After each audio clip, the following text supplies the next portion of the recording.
I am particularly excited about today's webinar because it brings us back to the core, the core of who we are, our philosophy. When we started these webinars, our focus initially was on the body, the brain, the mind, and the body, and helping people understand how their bodies work, what their bodies need to function, and of course, how to avoid the threats that are out there.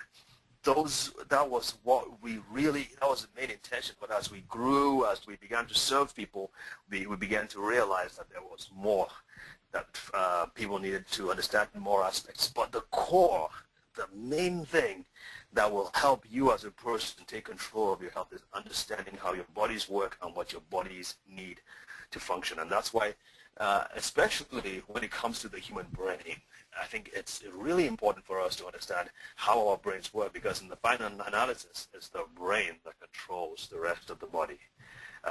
When you can, I've heard it say that if you can transplant a heart from one person to the other, but if you take someone's brain and put it in another person, I mean, you're having, oh, well, I'm going to mix it all up. Is Elizabeth on the phone? I think we have a little problem here, folks. But let me get through with this, and we'll try and get Dr. Elizabeth back on. I'm here. Okay. Okay. Sorry, guys. There was a technical issue I had to take care of, so I'm back. Okay, great.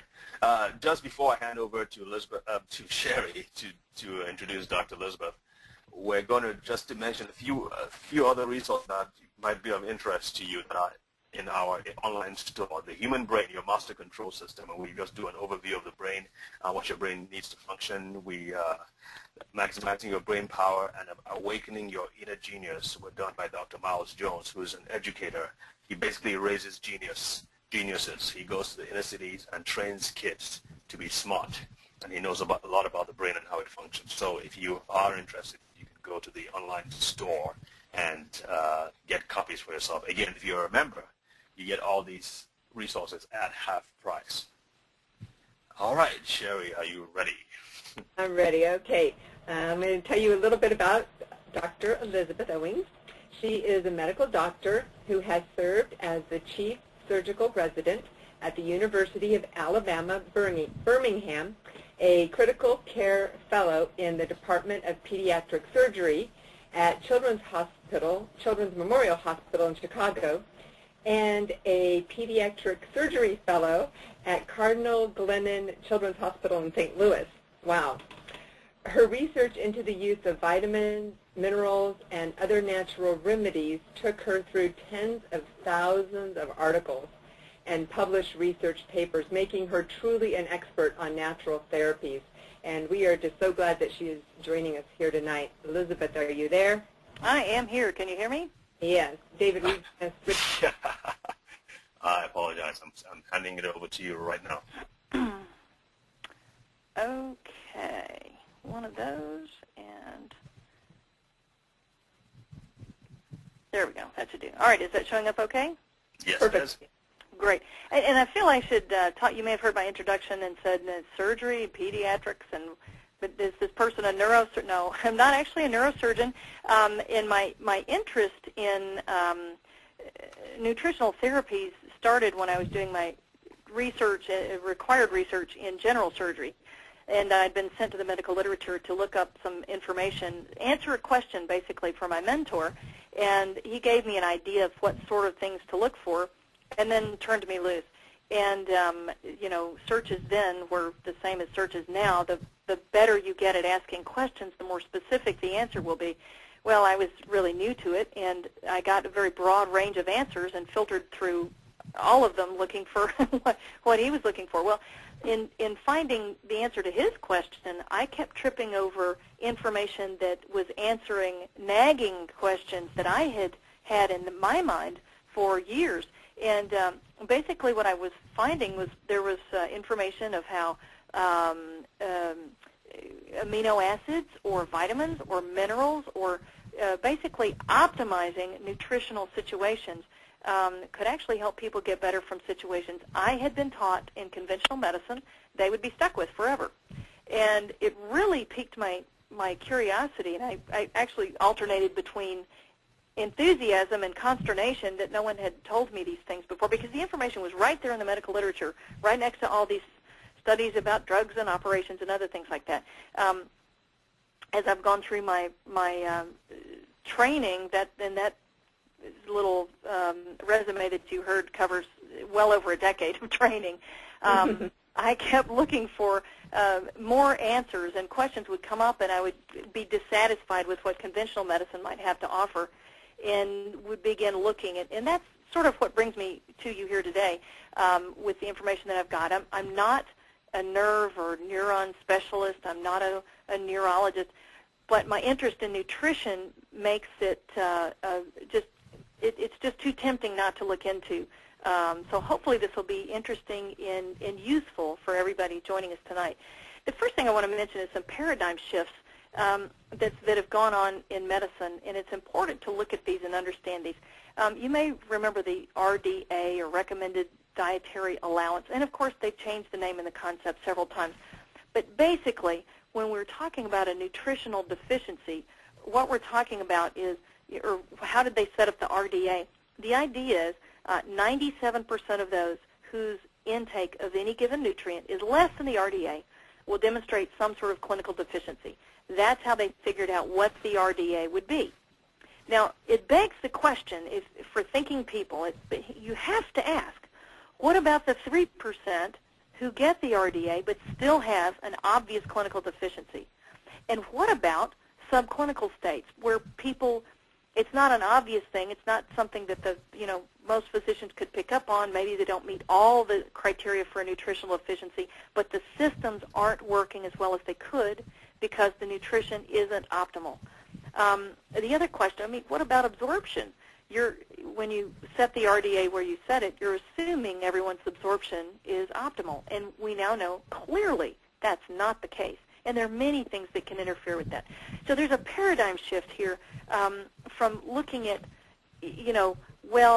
there's no, say for example, I've actually read this in medical textbooks, there's no such thing as a dietary deficiency of sulfur, for example, to a more wellness-centered approach, which is, there's some people that are going to need their sulfating systems optimized, whether it's glutathione or other. They're going to need that system in better shape than it is. So I'm not saying there's a dietary deficiency. I'm just saying the system isn't working optimally.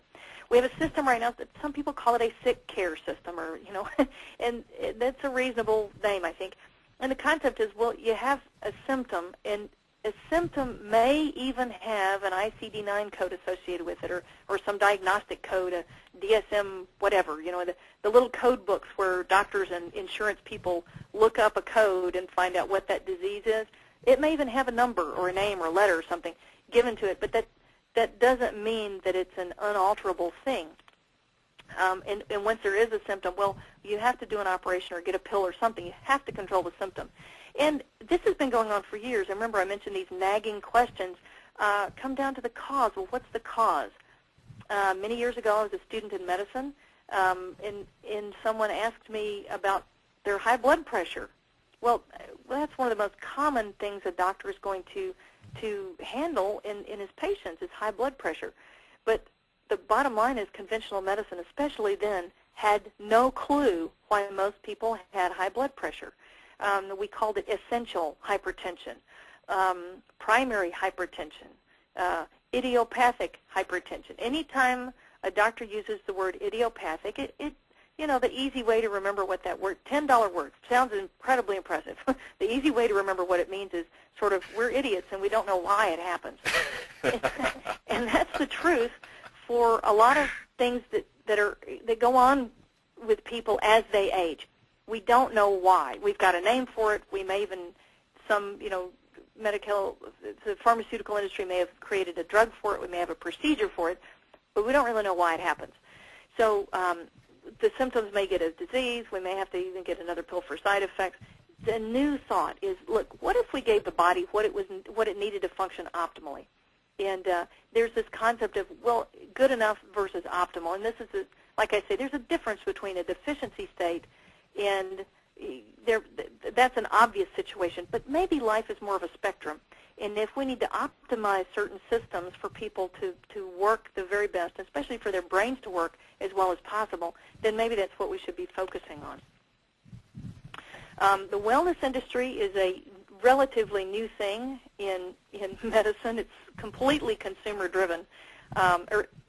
Relatively new. I mean, it used to be that's all there was. Maybe a few hundred years ago, you either stayed well or there wasn't a lot that medicine at that time could do for you.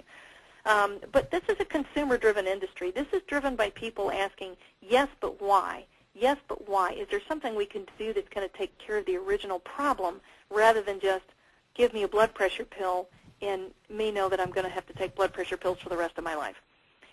It's focused on optimizing entire systems. And I don't mean just cardiovascular, respiratory, gastrointestinal. I mean the detoxification systems throughout the body, not just in the liver. Antioxidant systems present throughout the body. Optimizing the energy supply to any given tissue. We're going to look at blood, oxygen, cofactors that have to be there. In the digestive system itself, which is, it covers more than just digestion. It covers the immune system. The most active immune component in your body is probably your digestive system. We have to have a balance of the favorable germs. We have to be able to absorb nutrients. So we're going to, wellness looks at all this, and we're going to touch on each of these and a lot more in our talk tonight. So let's look at brain function. What are we looking at? Does someone have a mood disorder? Is their default emotion anger? Do they have a tendency toward depression? What about someone with hallucinations or schizophrenia? Or what about just on the other end of the spectrum, just a little bit of cloudy thinking, just hard to think really clearly? What about ADD, ADHD, or even a situation as extreme as autism, which it turns out now we're recognizing is a spectrum as well? When we're looking at brain function, what about the so-called hopeless addict, the hopeless alcoholic? Is this really just a situation of nutrient imbalance or a suboptimal situation? I feel like I have to give a word about genetics here because to me this is really exciting. To me, 10 years ago when they talked about mapping the human genome, it was a little worrisome, I think, to a lot of people. Oh, the insurance companies are going to find out what's going to kill us and they won't insure us. And it turns out that's complete poppycock, hogwash. First of all, we had a lot of surprises. And actually, there's nothing to stop the insurance companies from doing things like that. But for thinking people, what we need to pay attention to is what about our situation or the hand that we were dealt, how best can we play that hand rather than, my genes have given me a death sentence and I'll die at age 50 of a heart attack. And no, what can we do to alter that so that we can play the best quality and the longest hand that we possibly can with the hand we've been dealt? So the human genome has been completely mapped. They've done both chromosomes for one person, mapped it all out. We found a lot fewer genes than we actually expected, roughly 10% of what we expected. We thought there would be about, around 200,000 genes. Turns out there are only about 20,000 actual genes. And the bottom line is actual genetic diseases are rare, much less than 1% of the burden of diseases, if you can think of it that way. There are definite genetic diseases, cystic fibrosis, sickle cell anemia, muscular dystrophy, hemochromatosis, that's an iron storage problem. They exist. They have a certain history, medical history associated with them, certain complications known to occur with them, and you can still optimize the health of any of those individual people. So I think, I feel like sort of the medical education I got in conventional medicine was somewhat hopeless. I mean, when you can tell someone the only thing they can hope for is a procedure, arthritis, for example, the only thing we can do for you is replace your knee if it gets bad enough. We'll give you an artificial knee. That, to me, I just found myself going, is that the best we can do? Can't we do a little bit better than that? And the answer is I've learned through looking actually at the literature, the answer is absolutely we can do better than that. So when we get into genetics, we now discover if there's only 20,000 genes, that sort of sets the stage for this concept of what's multifactorial. That means there's more than one gene involved. And there's an entire new branch of genetics called epigenetics, which transliterates, upon the genes. And the concept is, what determines which genes get turned on and turned off? It's incredibly important. It's much more important than what the underwriters think is important, okay? This is what's important. It is heavily influenced by our habits, by are we exercising, what are we thinking, how are we thinking, our nutrition. And in fact, as you'll see, the nutrition may actually adversely affect how you're thinking and how you're feeling, so you don't feel like exercising. So, there's a number of things that play into this, and it's important to understand everything that you're doing makes a difference. Every positive thought helps. Every nutritive substance you're putting into your body, assuming it's helping balance things and not worsen an imbalance, is going to be helpful. The last thing to understand is cell turnover gives us a body, the most conservative estimate, every 10 years you have a new body. You have to understand your cells are growing, they're dividing, they're morphing, they're changing. These genes are getting turned on and turned off, and you want to live your life and focus on wellness in such a way that every new generation of cells has the chance to be healthier than the last generation of cells. Now, I wanted to include a little excerpt here because this is fun to look at. Now, part of this may sound like a talk on addiction medicine, and I don't mean it to be that way, but I think we can learn a lot. If life is a spectrum, I think we can learn a lot from looking at the extremes, and sometimes we can make useful comparisons to what we ourselves may be experiencing or people we know. So there's a story told, and I'll mention this book again later, and it's included in my resource slide at the very end, so you don't have to write it down now. Kathleen Desmaisons wrote a book called Potatoes Not Prozac, and in that book she tells a story of these mice. These mice were specifically bred to prefer alcohol and sugar. And it's, preferential to food and water. They were bred to prefer that. So they would, find whichever mice went for the sweets first, and they would breed those in with the other mice that went for the sweets. And eventually got a strain, they called it C57. These C57 mice actually had a very intense reaction to sweets, alcohol, and narcotics. And I'll talk about that later. Those are all specific triggers for the beta-endorphin system. And I'll talk about what that means, but just for now, just understand they reacted differently to sweets, alcohol, and narcotics than the other mice they were compared to, which were called DBA. And the DBA were just, your average Joe mouse, okay? They could just say no. They didn't, whether it was sweetness or alcohol or regular chow, they didn't really have a preference. So what we learned watching these mice is in reaction to a stress or a threat, the DBAs look for an escape, while the C57s, the one that are bred for their preference for alcohol, they crouch, they become immobile and defensive. And it even has a name. It's called defeat-induced learned submission. And guess what? It occurs in response to beta-endorphin that's released in their brain. These defeated mice eventually develop a tolerance to the beta-endorphin released in response to a threat. And interestingly, also when withdrawing from morphine, these C57 mice become lethargic and passive. I mean, just the extreme of some withdrawal situations. So when we compare that, you may know people that react to situations that way. You know people that may seem to have an unusual response to alcohol. They have a certain personality, then they drink a drink, and they're sort of different. And I think we can learn something useful from these mouse experiments because the scientists don't make any moral judgments about the mice. They just know they have completely different chemistry. And we may know some human equivalents. So this may be fun to look at and see, just useful, practical. What can we learn from this? So we're going to talk about the optimal requirements, the brain requirements for optimal function. And you can see it's a pretty long list. And I will keep showing this slide, and you will see highlighted what we're going to talk about next so you can follow through as we're going. First thing is blood flow, oxygen. It doesn't matter what nutrients you put into the body. If they are not being carried to the brain, it doesn't matter.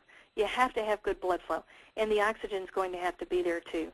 And I just picked up a few supplements that I thought were specifically good to help optimize that blood flow. Again, you know, you don't, and I use optimize very specifically. There are times you don't want there to be more blood flow. So optimize is the right word here. Ginkgo biloba is an herb. Many of you may have already known about this. And in amounts of 120 to 240 milligrams daily, this seems to support optimal blood flow in the brain. If you're looking for a preparation, you want to look for 24% flavonoid glycosides. And this is a reference down here. I guess if you download the slides, you'd be able to see that. But that's from the American Academy of Family Practice. And they've actually got some great articles on this sort of thing. But here's the catch. If people have elevated catecholamines in their brain, and I'll talk about what catecholamines are in a minute, or choline, ginkgo may not be the right choice for them. I bring this up just to let you know there are people now, practitioners, whether they're nutritionists or nutritional therapists or even physicians, that go out of their way to make sure that people are well taken care of and that are taking an interest in nutritional supplements and in nutritional optimization. Anytime you've got a chance, if you've got serious issues or concerns, anytime you've got a chance to work with one of those people, I say do. Another beneficial one, capsicum, or you'll see capsaicin or red pepper. This is something that actually helps promote the blood flow as well. It'll promote the blood flow all over the body. Some people get sort of a flush all over when they eat hot peppers, and that's the idea. Another one, very important, arginine, 5,000 milligrams a day. Why 5,000? Less than that, we're not getting the optimal benefits of it. Arginine works by creating, it gives the body what it needs to create, something called nitric oxide. Nitric oxide that's the same science that every time they put a nitroglycerin under someone's tongue, that's what opens up those blood vessels, okay, is the nitric oxide pathway. And you did a presentation on that, didn't you, a couple of months ago? Yes. I talked faster and probably longer on that one. But yes, the arginine is extremely valuable in my opinion. And I've been working with arginine for several years now, and I have to say I've been completely blown away. And I'll give you an example. I had a conversation this afternoon with someone who'd had a stroke, and I had to share the information. Conventional medicine says if you've had a stroke, you basically will improve for a year, and then it's over. Okay, any improvement that you're going to have where you regain function that you lost because of the stroke, you will have regained it within a year. And using arginine, particularly combined with things like citrulline or antioxidants in particular, you don't want to use arginine without antioxidants. People have been having further improvements after decades of no improvement. So you never underestimate the body's ability to heal itself given the right tools. It just has to have the right tools. We're wired to heal ourselves, and it only makes sense. If we weren't, every time we got a cut, we'd bleed to death. But we heal. We begin to heal that. Or you break a bone and you would die with a broken bone. No, our broken bones mend. And I believe that we're hardwired to heal. And the brain is hardwired to learn. And learning has to do with the way we are reconnecting synapses, or connecting synapses, I should say. So part of the brain may be damaged. Again, the brain is hardwired to learn. If you give it what it needs, it wants to continue to make synapses, make those connections between nerve cells. So never underestimate the ability of the brain to do that. Lastly, vitamin D also appears to have beneficial effects on blood flow, and it has this very specific benefit for the brain we'll talk about in just a little bit. Now, getting the blood flow there is great, and the nutrition is great, but if there's no oxygen, the brain still can't behave properly. So there are many people walking around with borderline pulmonary issues, and that, if your lungs aren't getting the oxygen in, and the oxygen isn't getting into the blood and isn't getting into the brain will suffer. Other people, sleep apnea is extremely common. And basically, we say if people are snoring, then there's a period of time that they're not getting the oxygen they should have. And this can it can become a chronic situation. And this can actually affect people's ability to think clearly as well, this chronically low oxygen situation. All things to keep in mind. So when the blood flow is completely cut off to a part of the brain, we call that a stroke, or If it's cut off for a period of time, we may have something called a transient ischemic attack. But these are really extreme situations. Even with milder situations, you may have dementia, cloudy thinking, not Alzheimer's, that's a different situation. Or people may say, well, you know, my brain doesn't respond like it used to. They may shuffle. Even the pain of neuropathy. Then this is extremely interesting. Diabetic neuropathy. This is a blood flow issue. This is a blood flow issue. And actually, arginine is another wonderful thing that is able to assist the blood flow even in people with diabetic neuropathy. And I've even seen situations, people who didn't have diabetes but had a neuropathy not otherwise specified or unexplained neuropathy. And arginine was able to help them out with that. So I've been very impressed with that single nutrient. The last thing to think about with poor blood flow or low oxygen states is a situation of anxiety and restlessness. And I bring this up because it was brought clear to me when we were, as a surgeon, one of the vascular operations we did was called a carotid endarterectomy, CEA. So if there's a area of poor blood flow to the brain, it's most likely going to be in this big blood vessel in your neck that you can feel pulsing. That's your carotid. And that if it's bad enough, we may have to do an operation to take that plaque out. And when we do that, the patients are awake. They have numbing medicine put into the little area there because it's a neck operation. It's not a brain operation. It's a neck operation. And they're awake so they can talk to us, and we'll know. They can squeeze hands, and we'll know if their brain is suffering from too little oxygen. And we can take steps to correct that situation as we're finishing up the operation. One of the things they'll do is they'll get restless. It'll become very hard for them to hold still. They'll become very anxious.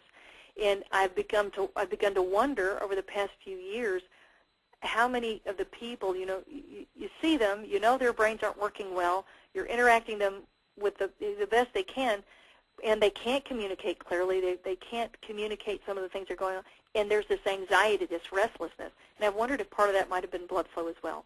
Don't have any data for that, it's just an observation. What else do we need? Your brain has to have glucose. If you starve the brain for about 4 weeks, it won't work very well and will eventually develop the ability to utilize other energy substrates. But basically, your brain and all your nerves require glucose to function. Low glucose is a much more dangerous situation than high. High is bad. High glucose, that's the situation with diabetes who aren't very well controlled, does in fact damage the nerves.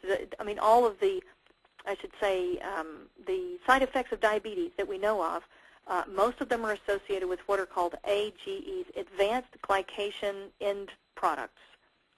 And actually, another thing arginine tends to do is block that process where they don't become so advanced so that they can do this damage to the nerves. But this is what's interesting. When you look at people and watch what they're doing and what they're experiencing in life and what their experience of the world is and how it relates back to their habits, you begin to see some cycles. So there are patterns of diet that are going to contribute to abnormal glucose levels, like skipping breakfast, probably the single most common thing people do. Just so you understand, when you eat supper at night, your body takes that energy, it's going to use a certain amount of it, and it's going to store some of that energy in your liver as something called glycogen.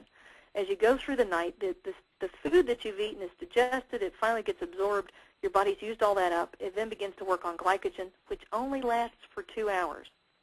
And then your body begins to break down muscle, not fat. It breaks down muscle to make energy. So when you wake up in the morning, that's why we need to break our fast. Fast is a starvation period. We need to break that with breakfast. Unfortunately, lots of us like to skip breakfast, which is just perpetuates that and winds up burning more muscle instead of fat to create the fuel for your body. Eventually, your glucose is going to get low. It's going to stimulate high-carb snacking. People may even binge. Then your glucose becomes high, and your insulin output becomes equally high to try and match it. But the glucose then begins to fall, and the insulin is still high, but it's going to result in just this catastrophic low glucose, and then back we are at step 2, snacking, binging. So you may know people that fit into this description, and this is sort of back to our mouse story. Sugar-sensitive people or people with low, that tend to have these unstable blood glucoses, and the low ones are the ones that you really notice, okay? That's when they're miserable, contrasted with people who tend to have optimal glucose. Your optimal glucose person is going to get up and eat either a protein breakfast or a high-fiber breakfast. Why high fiber? Fiber is going to slow down the absorption of any of the other carbohydrates that may be eaten. If you're just eating a low-fiber breakfast, then those carbs go straight into your bloodstream, and you get into this insulin glucose peak and trough situation. So high fiber or high protein. They're going to eat regular meals. If they snack, it's going to be fruit or a protein snack. They don't tend to eat later on in the evening.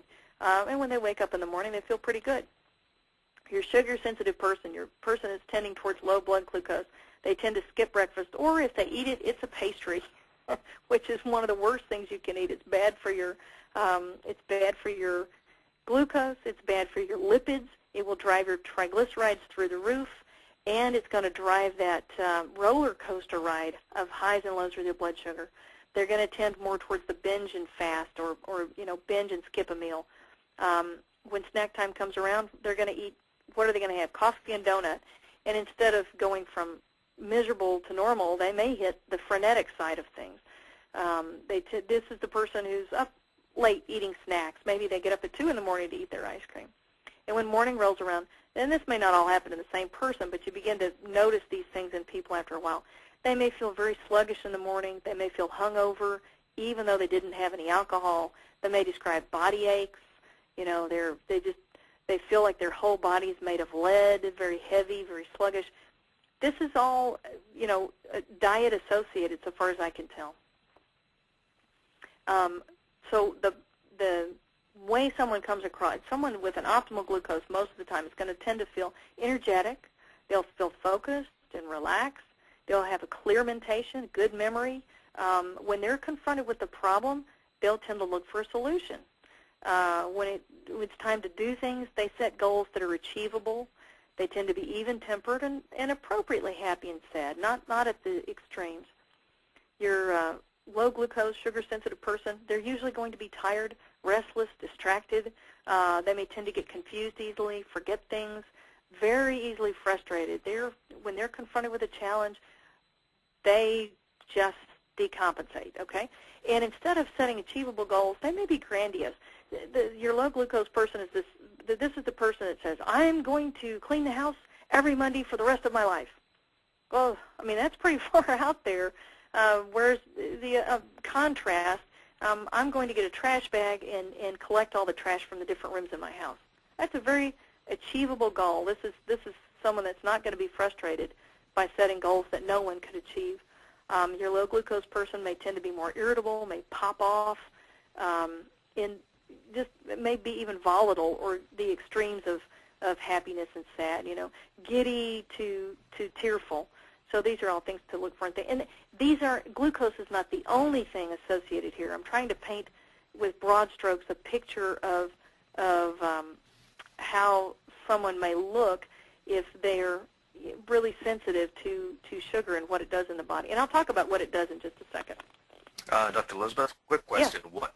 I've always been a little confused about this. What makes a person have a tendency to low glucose? Is it that the body uses up so quickly that there's nothing left? I mean, I think there are a lot of different things that may play into it, and I think that epigenetics that I talked about may play a real role. But person to person, there may very definitely be an inherited tendency towards, say, the sugar sensitivity or towards low sugar.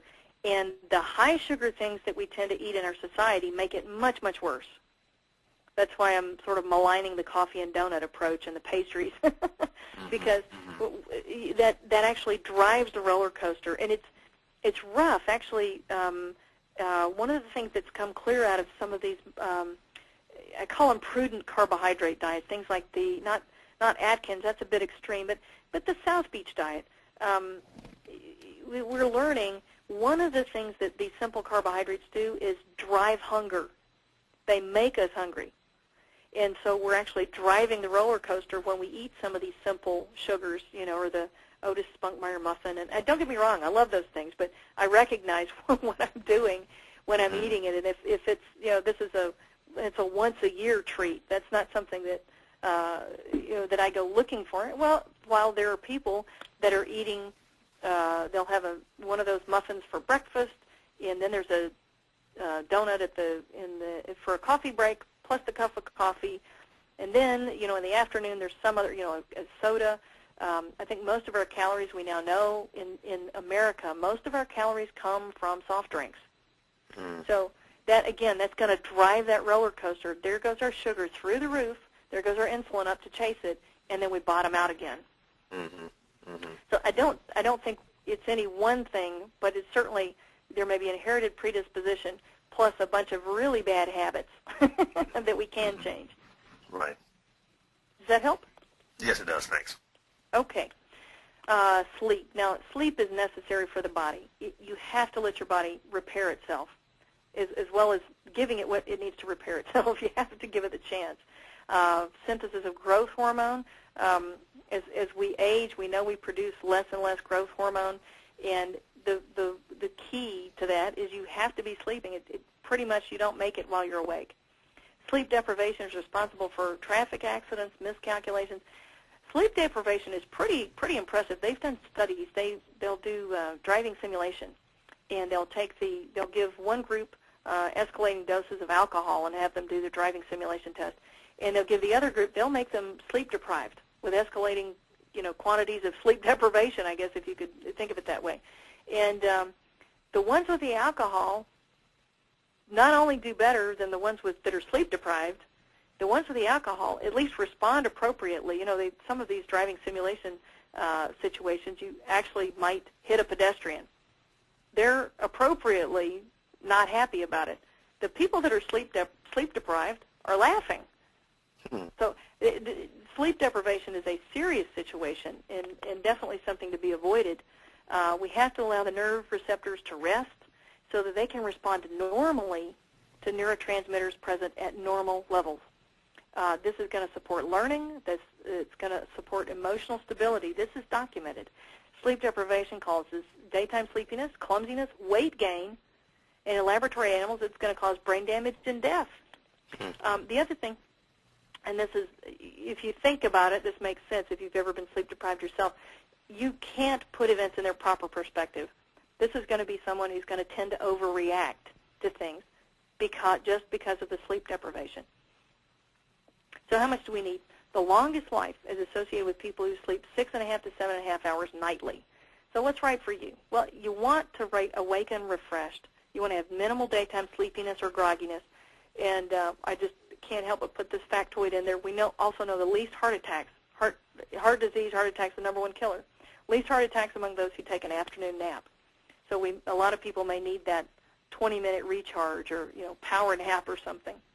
And then do things to promote sleep. Please limit stimulants. I mean, there's we could probably do an entire hour on sleep hygiene. No TV in the bedroom. Don't work in the bedroom. The bedroom is for sleep. Make sure the lights are off. Make it a pet-free zone. But many people, especially as we're aging, to middle age and older, may have better quality sleep if they take things like melatonin, valerian, or tryptophan. I'm not as big a fan of kava or kava. Now, this is not the acid-free coffee drink. That's something called kava. This is the herb kava. We know that it's hepatotoxic and worse with alcohol. Chamomile, some people can drink it. Some people have allergies and shouldn't use it. So melatonin I feel very safe with. And I know a whole group of daycare centers now have figured it out. When they get these little kids and they won't go down for a nap and they can't go to sleep and then they're sleep deprived and they turn into these little demons, and then they go home and they won't eat and their mind and they won't go to sleep and then they finally crash and then wake up the next morning and start the whole process over again. But they figured out a relatively low dose of melatonin can help these kids get a nap, and then they're actually functional. They can interact appropriately in their daycare and, continue to do well at home, eating and sleeping appropriately at night as well. So these are all things to keep in mind. Now for the fun stuff, neurotransmitters. These are little packages, and they are the form of communication from one cell to another in nerve cells. There's always a breakdown system, and many pharmaceutical agents are going to block the breakdown system or intensify it or modify that in some way. But before you can make these neurotransmitters, you have to have the building blocks, and those are going to come from amino acids and cofactors. The process is basically there's some amino acid precursor and some cofactors, and that makes a neurotransmitter. That gets packaged into this little ball inside of one nerve cell, and that vesicle or little ball gets released into the space between neurons, or the synapse. And it's picked up very quickly by a neuron on the other side.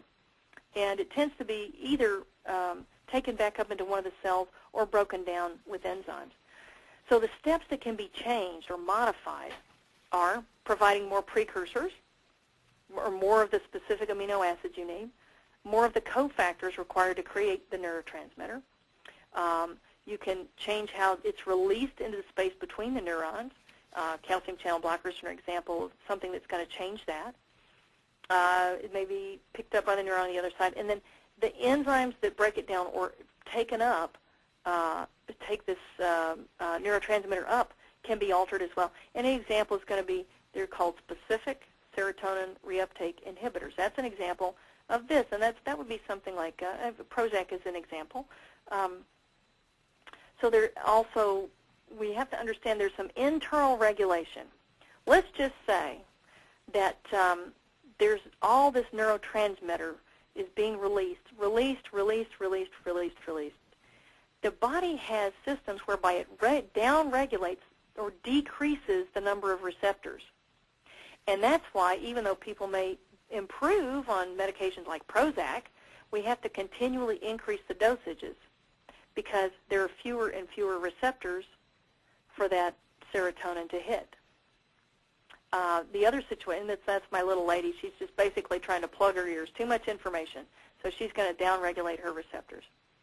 Now, if there's not enough information, we're going to make more receptors.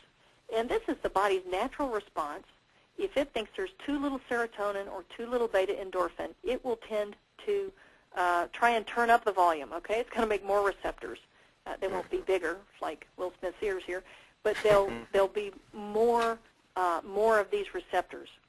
So the brain can get that feeling, that information there.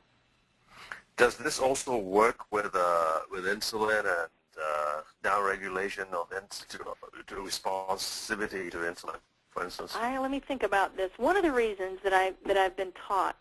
Now you've asked a question I don't have a perfect answer for. I've never looked that up specifically, but I've heard and encountered a couple of articles about this.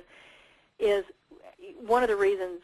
Well, they're talking about with type 2 diabetes why heavy people are more predisposed to type 2 diabetes, and the answer is the fat cells are so big because you don't really develop more fat cells. They just get much bigger.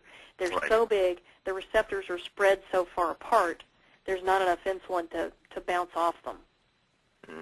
So, to connect with them, I should say. And it's bouncing off the membrane instead. Maybe that's the way I should describe it. Now, why do skinny people have type 2 diabetes? I don't have a good answer for that. You remember, just for the audience, type 2 diabetes is the one where you've got plenty of insulin. Your body just doesn't respond to it properly.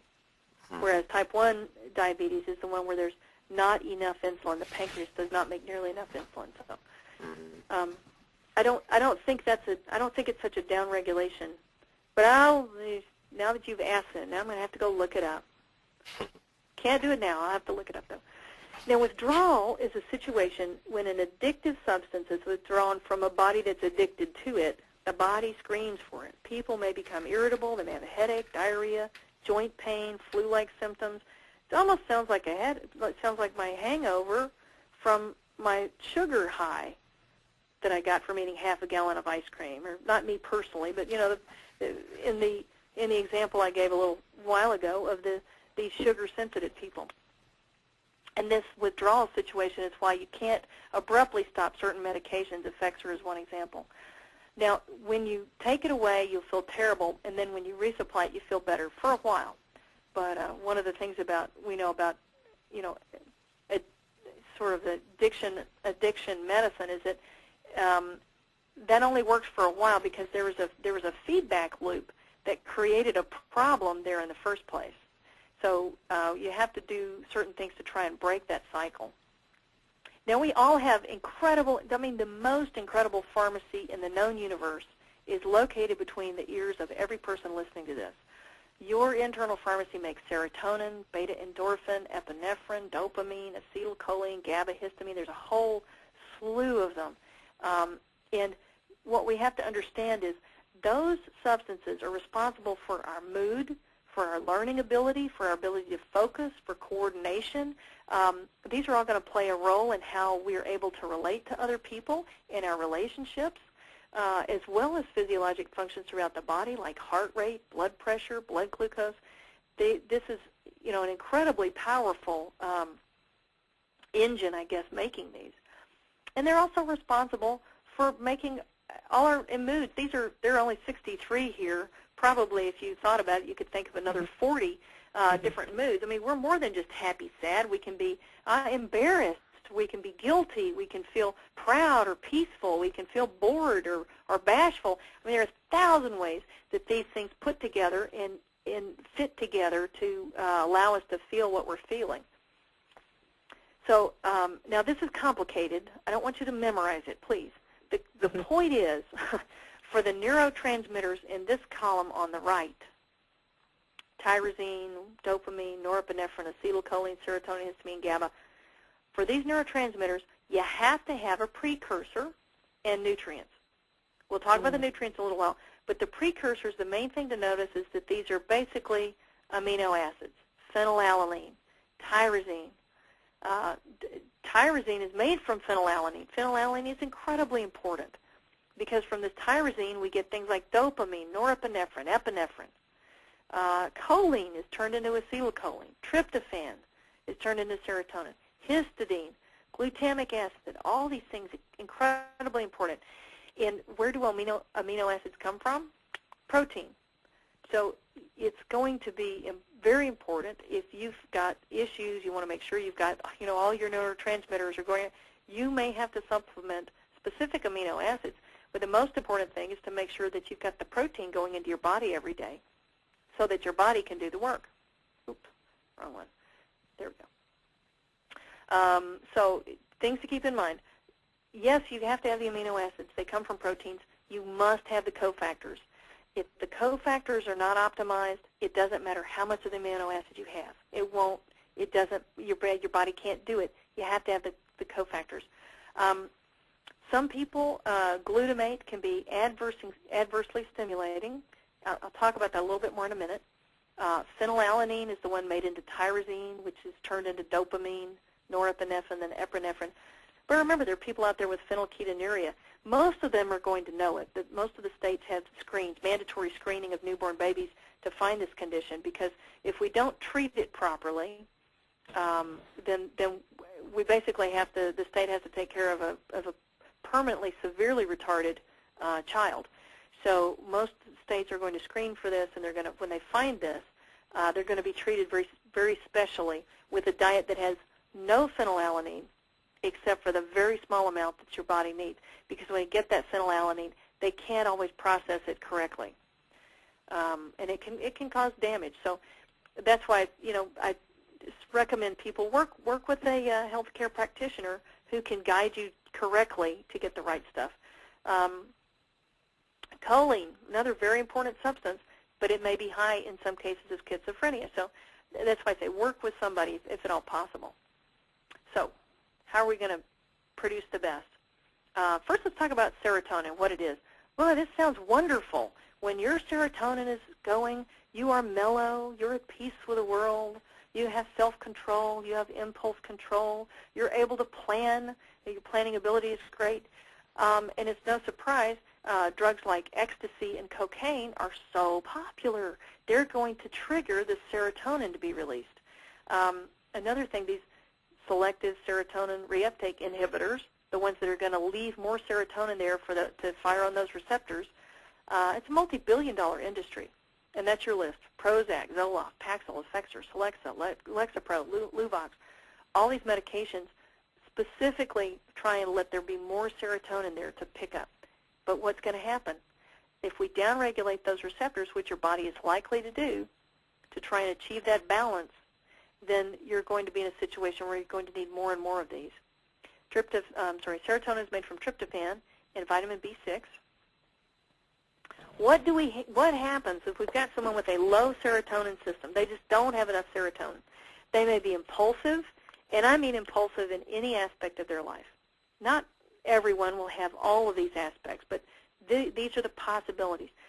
Impulsive diet, impulsive lifestyle, impulsive with sex, impulsive shopping. They may be uneasy about life in general or even uncomfortable in their own skin, and they crave simple carbohydrates. I should have said complex, really. Bread, pasta, candy, anything that's going to get that sugar in there, because that's going to help produce those. I'll explain why in a second. They really are simple, actually. Simple carbs are going to raise the serotonin by this. All right, so tryptophan we find in turkey, milk, other proteins. The carbohydrates are going to increase the insulin, which drives the tryptophan into the brain. That's what the carbohydrates are there to move the tryptophan into the brain, and that's why those cravings exist.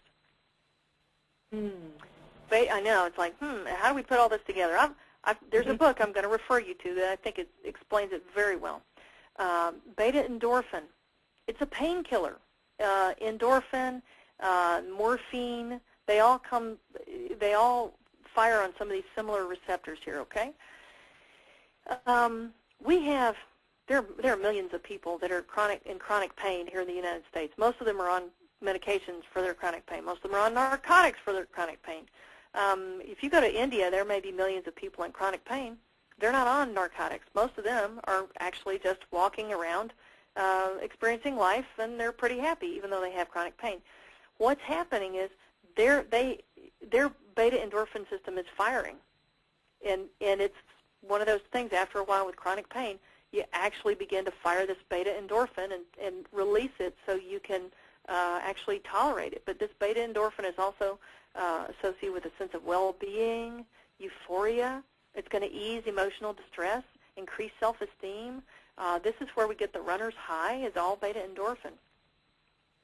It controls anxiety, diffuses any paranoid feeling, reduces anger, and relieves even certain types of depression. Sounds like a great drug. We all need some, right? What it does, it actually inhibits the release of a certain, actually GABA is a neurotransmitter that tends to inhibit things. So, and it disinhibits dopamine pathways, and basically so more is released, and it's going to bind to these pain receptors. A mu receptor is a pain receptor. I'll talk about dopamine and GABA in a minute, but the idea is this is something naturally produced in your body that's designed to make you feel really good. If we've got low beta-endorphin, people tend to be reactive instead of responsive. Low self-esteem. They feel isolated and depressed. They feel done to, and these people crave sugar. If it's biochemically based, if someone naturally has a system that has low beta-endorphin, they get no help from psychotherapy, counseling, self-help books, positive affirmations. You have to address the biochemical basis of it. What happens in a low beta-endorphin state is the beta-endorphin receptors are upregulated. So we've got more receptors that are going to hear the very small amounts of beta-endorphin that are circulating. And this is the most interesting thing. You remember of mice and men, the natural beta-endorphin releasers are going to produce an exaggerated response in people with a low beta-endorphin system. And even in people that aren't, so sugar, this is interesting. Sugar, alcohol, morphine, heroin, codeine, when people with a low beta-endorphin system get a hold of any of these things, they get a real rush. They have a very exaggerated response to it. Does it make them bad or drug addicts? No, they've just got different chemistry. We have to learn how to deal with that, how to work with that. Now, sugar is a pain medicine, no doubt about it. 24% sucrose solutions are used as pain medicine in infants. Up to 4 to 6 months of age, it's a great pain medication. you put a little pacifier in the sucrose solution. You get it ordered down from pharmacy. And the babies can usually be quite comfortable during a simple procedure like starting an IV or something. So don't underestimate this sugar as a beta endorphin releaser. It can be quite useful and is in fact used in nurseries throughout the country. So sugar and cravings. What happens when we go cold turkey off this addictive substance? Well, if we've downregulated these receptors, that means there are going to be fewer of them. Withdrawal is going to be miserable. And the fewer receptors are available for the natural transmitters that may be there. Sweets may control cravings for a while, and this is what people who are withdrawing from or trying to go cold turkey off alcohol and some addictive drugs may be said. They say, oh, well, eat sweets, that'll help. Well, for a while, it does, in fact, it's going to be a beta-endorphin releaser for a while, but you've got to recognize you have to take care of some of the underlying problems there. What I've just talked to you about is actually from Kathleen Desmaison's book, Potatoes Not Prozac. If anything that I've talked about sounds familiar to you or someone you know or love, this is a very useful book. I think it should be required reading for anyone who has an alcoholic anywhere in the family, because there's a good chance they may have a degree of sugar sensitivity themselves, even though they don't have the same reaction to alcohol. In Kathleen Desmaison's book, she's got 7 steps. It starts with eating a protein breakfast, journal foods and feelings, so you know what you're eating and how that makes you feel. And you can go back and reflect these. People that just try and remember things, it doesn't work. You got to journal. She focuses on eating 3 meals a day with protein. Why the protein? You have to have the amino acids to give your brain to make the neurotransmitters that you need. Taking vitamins. Many people are going to need to have the vitamins, especially B complex and C. These are water soluble. Most of us are suboptimal. And many people may be downright deficient in these and not even realize it. And the potato at bedtime, that's potatoes, not Prozac. The potato at bedtime is what is actually going to allow all those amino acids, the tryptophan, to get in with that insulin that's going to be released from the potato. Shift away from white foods because those are going to be, your white flour, highly processed, low fiber. Shift away from white foods to brown foods, say brown rice, whole wheat, things like that. And then finally, reduce or eliminate the sugars that you may have been sensitive to the whole time, and come alive. And it's really fun if you don't do anything else. Just go to your local bookstore the next time you have a chance. I'm certain they'll have a copy of this lying around, and read the testimonials. And people are talking about experiencing joy just out of doing ordinary mundane activities like folding socks. You think, they're on to something here. There is something good going on here if we just give our brains what it needs so we can experience the joy that should be there, I think, for all of us just with living. Is there a place here for fiber? Is there what? Did she mention fiber? It doesn't seem like she mentioned fiber anywhere here. Well, I think that's where the shift away from white foods to brown foods. I was running out of room. To brown foods, because you're absolutely right. As you increase your fiber intake, you're going to slow down the absorption of all these sugars, so you're getting off that roller coaster I described with the insulin and all these things. Insulin goes up and your sugar crashes, and then you're binging. But you're right, absolutely right. White to brown food, so you're going to go from white flour to whole wheat. It's got the fiber in it. It's got the nutrients. You're going to go from white rice to brown rice. Again, the fiber, the nutrients are in there, and that's the idea there. Okay. Now let's look at, it's a long word, I'm sorry, catecholamines. These are certain kinds of neurotransmitters. And what's interesting is for some symptoms of schizophrenia, there may be elevated catecholamines. And I recognize people didn't come here to hear schizophrenia talk, but like I said, I think we can learn a lot about the rest of us by looking at some of these extremes of say, neural function, I guess. So again, dopamine, norepinephrine, and epinephrine. The low levels of these are associated with what's called the negative symptoms of schizophrenia. Negative symptoms mean well, let me talk about schizophrenia. schizophrenia is not a split personality. Schizophrenia is actually the schizo is split from reality. And these are the people that may tend to have hallucinations. The mafia is after them.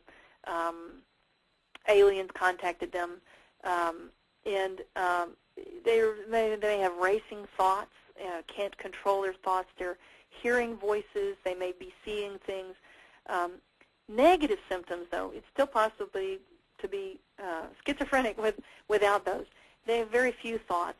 Their moods are very flat, flat affect, very little in the way of actions or gestures, blank look. They can't experience pleasure, just minimal words. And when we have deficiencies in these catecholamines, we may be overusing them. We may have too much stress. I mean, just look at it. Epinephrine and norepinephrine are two key stress hormones that the body utilizes in the fight or flight mechanism. If you're always in fight or flight mode, maybe you play the stock market, okay? And so there's no real danger there, but you've generated these emotions that have you constantly panicked and worried. You're going to use up your epinephrine and norepinephrine and everything that you use to make them. So you may not have enough precursors, tyrosine, tyramine, and phenylalanine. You may be missing accessory enzymes and vitamin D. And I have to mention this: vitamin D is what makes your brain make tyrosine hydroxylase, and that's the enzyme that allows you to make that epinephrine and norepinephrine. So without enough vitamin D, you're not going to have enough of those. There may also be disturbances in the cellular reuptake mechanism. This can be due to candida infections, hypothyroid, alcoholism. All these things are things to consider. Isn't phenylalanine, isn't that what's in chocolate that makes people addicted to chocolate? I don't know. I don't know. Okay. I'll have to check into that. See, you keep asking questions, David. I don't know. That's what I'm here for. So there are the precursors to the catecholamines. Tyramine is found in all sorts of places. The reason I'm going to list all these is not so you go and eat each one of them, but when you look at the whole picture, you go, oh, that's a varied diet. Someone that ate all those things would be getting lots of different nutrition from different places. And you're right. Cheddar cheeses, especially aged cheeses may be high in tyramine. Nuts, avocado, chicken, liver, also wine, beer, and pork. And I've mentioned this, they're contraindicated when taking these MAO inhibitors, and I'll tell you why that's important in just a second. Tyrosine is another amino acid, this catecholamine precursor. It's found in legumes, wheat germ, dairy, poultry, meat, eggs, fish, almonds, sesame, and sunflower seeds, and spirulina. Most of these are going to be protein sources, but you see there's some, meats, I should say, or dairy products, but you find some other sources of these things to give us those proteins. That MAOI is what degrades norepinephrine. I should have said monoamine oxidase. Sorry, forget the I. Is a copper-containing enzyme which degrades the norepinephrine. It may be reduced in paranoid schizophrenia, but the inhibitors of that enzyme are used for depression, and guess what? They may worsen someone who's paranoid, has a paranoid schizophrenia. Remember I said the fight or flight, that norepinephrine, epinephrine? Why? You're paranoid, okay? And if you are inhibiting that enzyme, that may become worse. Things to keep in mind. Dopamine. This is really an interesting one. I didn't realize how important it was. It has emotional and hormonal response. My experience with dopamine was in the ICU. We would use it to keep people's blood pressures up where we wanted it, if their blood pressure was too low. But it's incredibly powerful in the brain. It is responsible for emotional and hormonal response, for the integration of an entire experience, the limbic system, the thought, the pleasure center. It is responsible, in fact, for a great deal of learning. As we're learning, if we have any behavior can be learned, and I don't mean just education. Any behavior can be learned, and dopamine is responsible for that pleasure center in the process of that behavior. If it's pleasant, we're getting that dopamine, and we're going to want to go back and do that behavior again. Oh, yes, and cocaine. Cocaine is one of the street drugs that's going to help stimulate that dopamine release. Also, dopamine is responsible for some of the control over our movement. So Parkinson's may have some deficiency in the dopamine system, and chorea may have excess of dopamine. It helps balance certain other neurotransmitters, acetylcholine, which is going to mediate brain activity and memory, muscle reactions, balances histamine as well. Let's look at norepinephrine now. It's going to work with epinephrine in that fight or flight response that we talked about, remember? It's going to raise blood pressure. Again, my first experience with it was in the intensive care unit for people with extremely low blood pressure.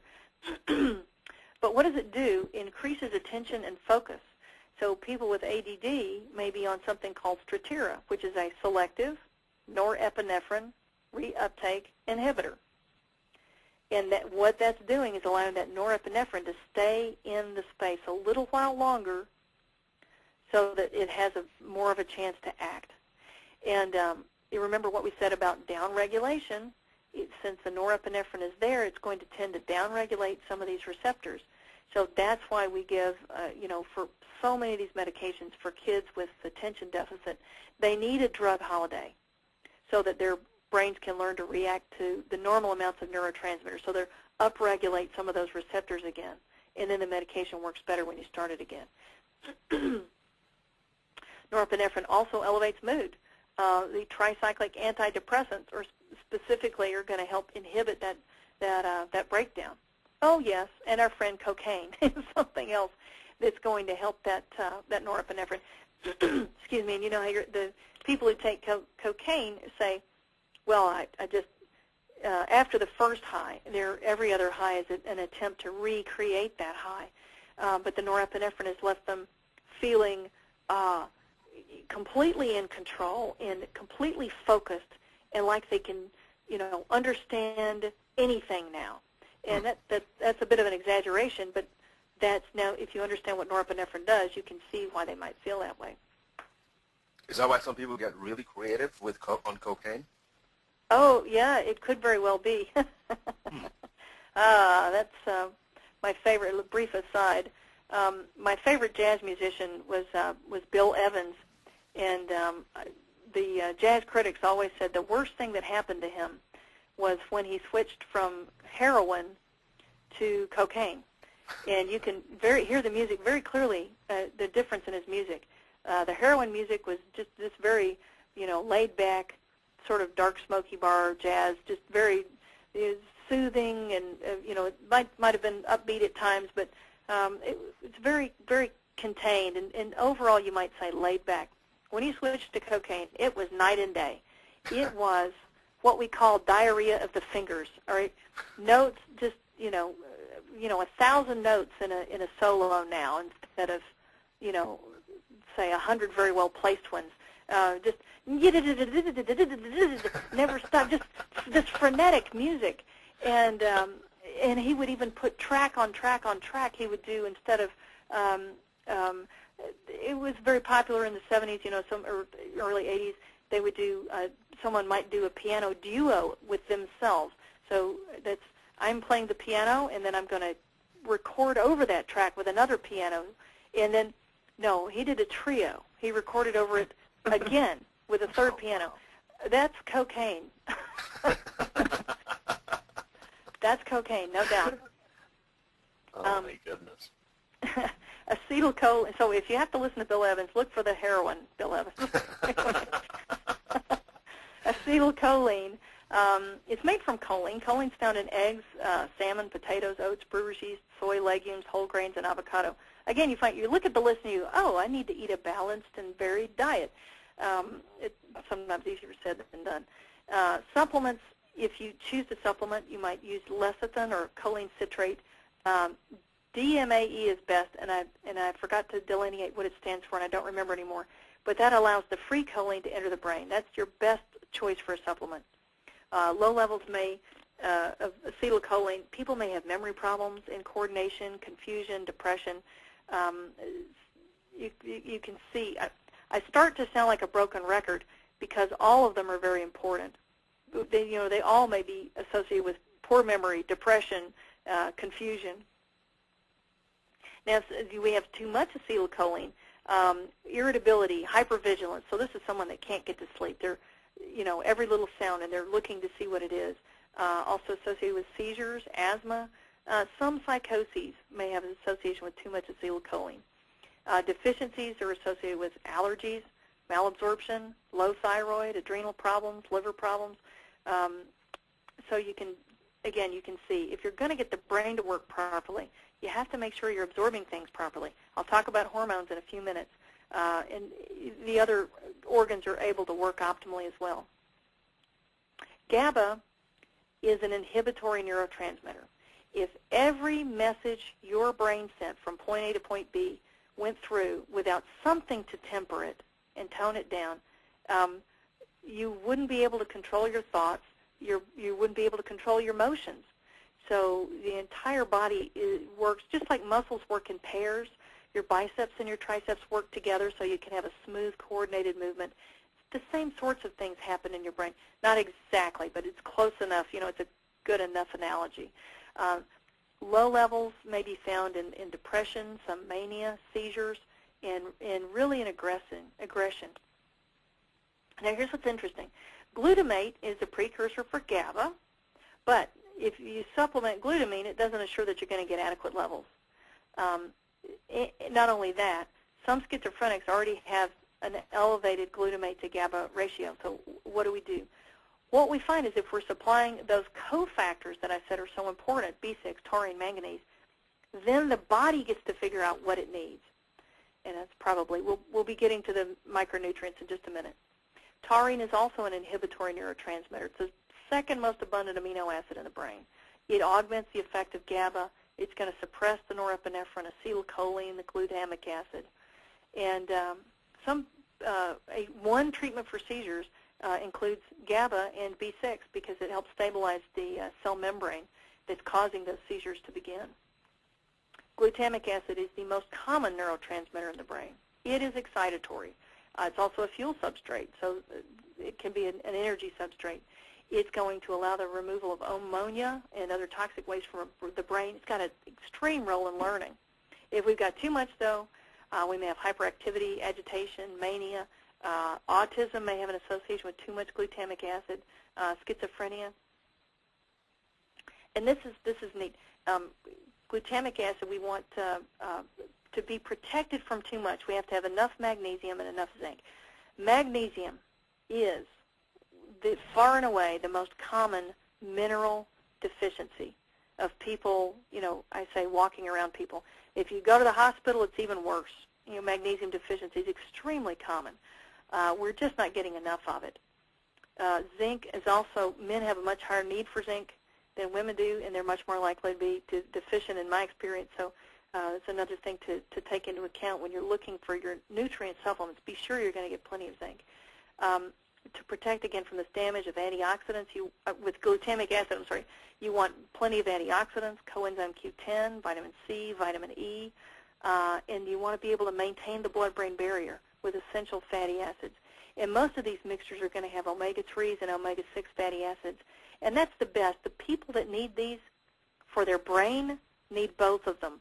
This is different from taking fish oil because your doctor said it's good for your heart. If you're trying to maintain the blood-brain barrier, you need omega-6s and omega-3s. Now, you may have heard of Dr. Blaylock and Olney, who looked a lot into this. It's not so much glutamic acid, it's the monosodium glutamate. And it shows up in foods disguised as all sorts of things. Yeast extract, autohydrolyzed yeast extract. I can't even remember all the different ways they've come to disguise monosodium glutamate. But they're calling these actually excitotoxins. They excite things to the extent they're actually causing neuron death. Artificial sweeteners are another source for some of these toxins. And if you don't have to look far on the internet to find anecdote of someone who was depressed and feeling terrible and finally got rid of all the artificial sweeteners they were using and then suddenly was feeling great. When it comes to sweeteners, I got to put in a plug for my favorite. I use stevia. It's a plant extract, and it's just a little powdered substance that's, if you have to have something, at least that's natural and it's not going to have some of the same effect as sugar. It's been used by, for thousands of years. It's been in Japan, again, for decades, so it's very useful. But like I said, it's actually monosodium glutamate gets hidden as yeast extract, and that would be something that is going to be too much for people, I think. All right, now to the micronutrients. This is the fun part, right? Okay, this is just me just reminding you, without the micronutrients, it won't happen. You can't make the neurotransmitters. So let's look at them. B1 is thiamine. The deficiencies, if people are deficient, it's usually going to be due to poor absorption, and we'll get into digestive health in just a second. Alcoholism, which is not only they're not eating enough of the good stuff, but they're replacing calories with alcohol and with no nutrition, but they may have poor absorption just because of the alcohol. It may actually affect the enzymes and the way that the digestive system is working. Also, there are what's called anti-thiamine factors, like tea and coffee. So those are all things to keep in mind. Where do we find it? Wheat germ, peas, leafy green vegetables, pork, beef. Riboflavin is not, the reason I put this in parentheses is it is not mentioned as a cofactor so much, but I listed it here because you usually find the B vitamins together: meat, eggs, cheese, and peas. So you're going to get riboflavin in there too. Niacin is found in meat, eggs. Am I sounding like a broken record? It sounds like a varied and balanced diet, and it is, but these are the different places that you find it. Consequently, you might expect that someone, say, with schizophrenia, who's not eating well at all, one of the problems that they may have is that they're paranoid of everything and they think all food is poisoned. So it's easy to see how a little bit of this mental illness may get the diet completely off, and therefore the nutrient isn't going to be there, and things may get worse. B6, pyridoxine, definitely going to find deficiencies in alcoholics most likely. Find it in liver, brown rice, fish, butter, wheat germ, and soybeans.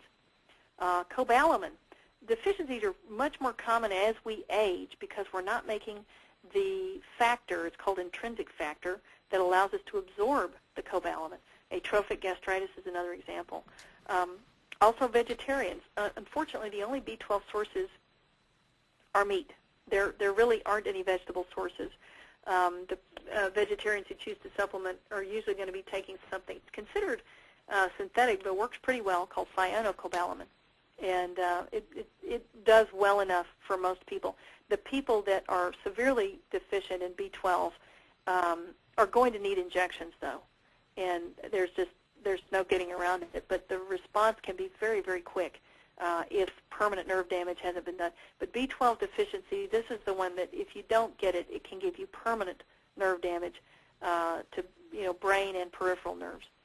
Find it in liver, meat, egg yolk, poultry, and milk. Folic acid, again, your alcoholics are going to have a deficiency, but also people who are poor, malnourished, malabsorption.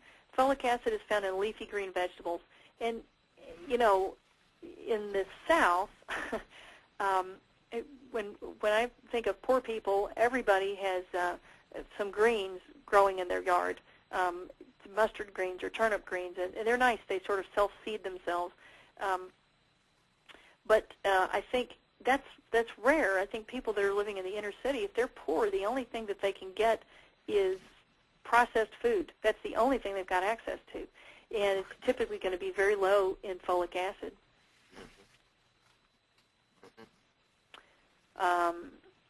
I can talk about the South because I live here.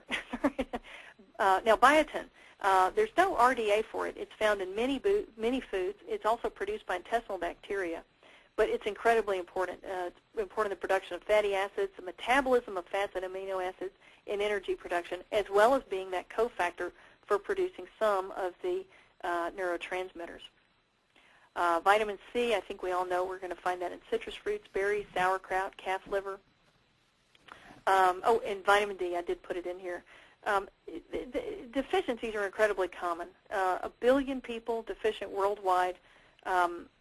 4,000 units a day to maintain your vitamin D levels. And the key is that it's going to increase that tyrosine hydroxylase, which is the rate-limiting step in catecholamine biosynthesis. So without vitamin D, you're not going to have enough dopamine. You're not going to have enough norepinephrine. You're not going to have enough epinephrine. So those are all very important there. This is my source, vitamindcouncil.com. It's a fantastic, fantastic resource.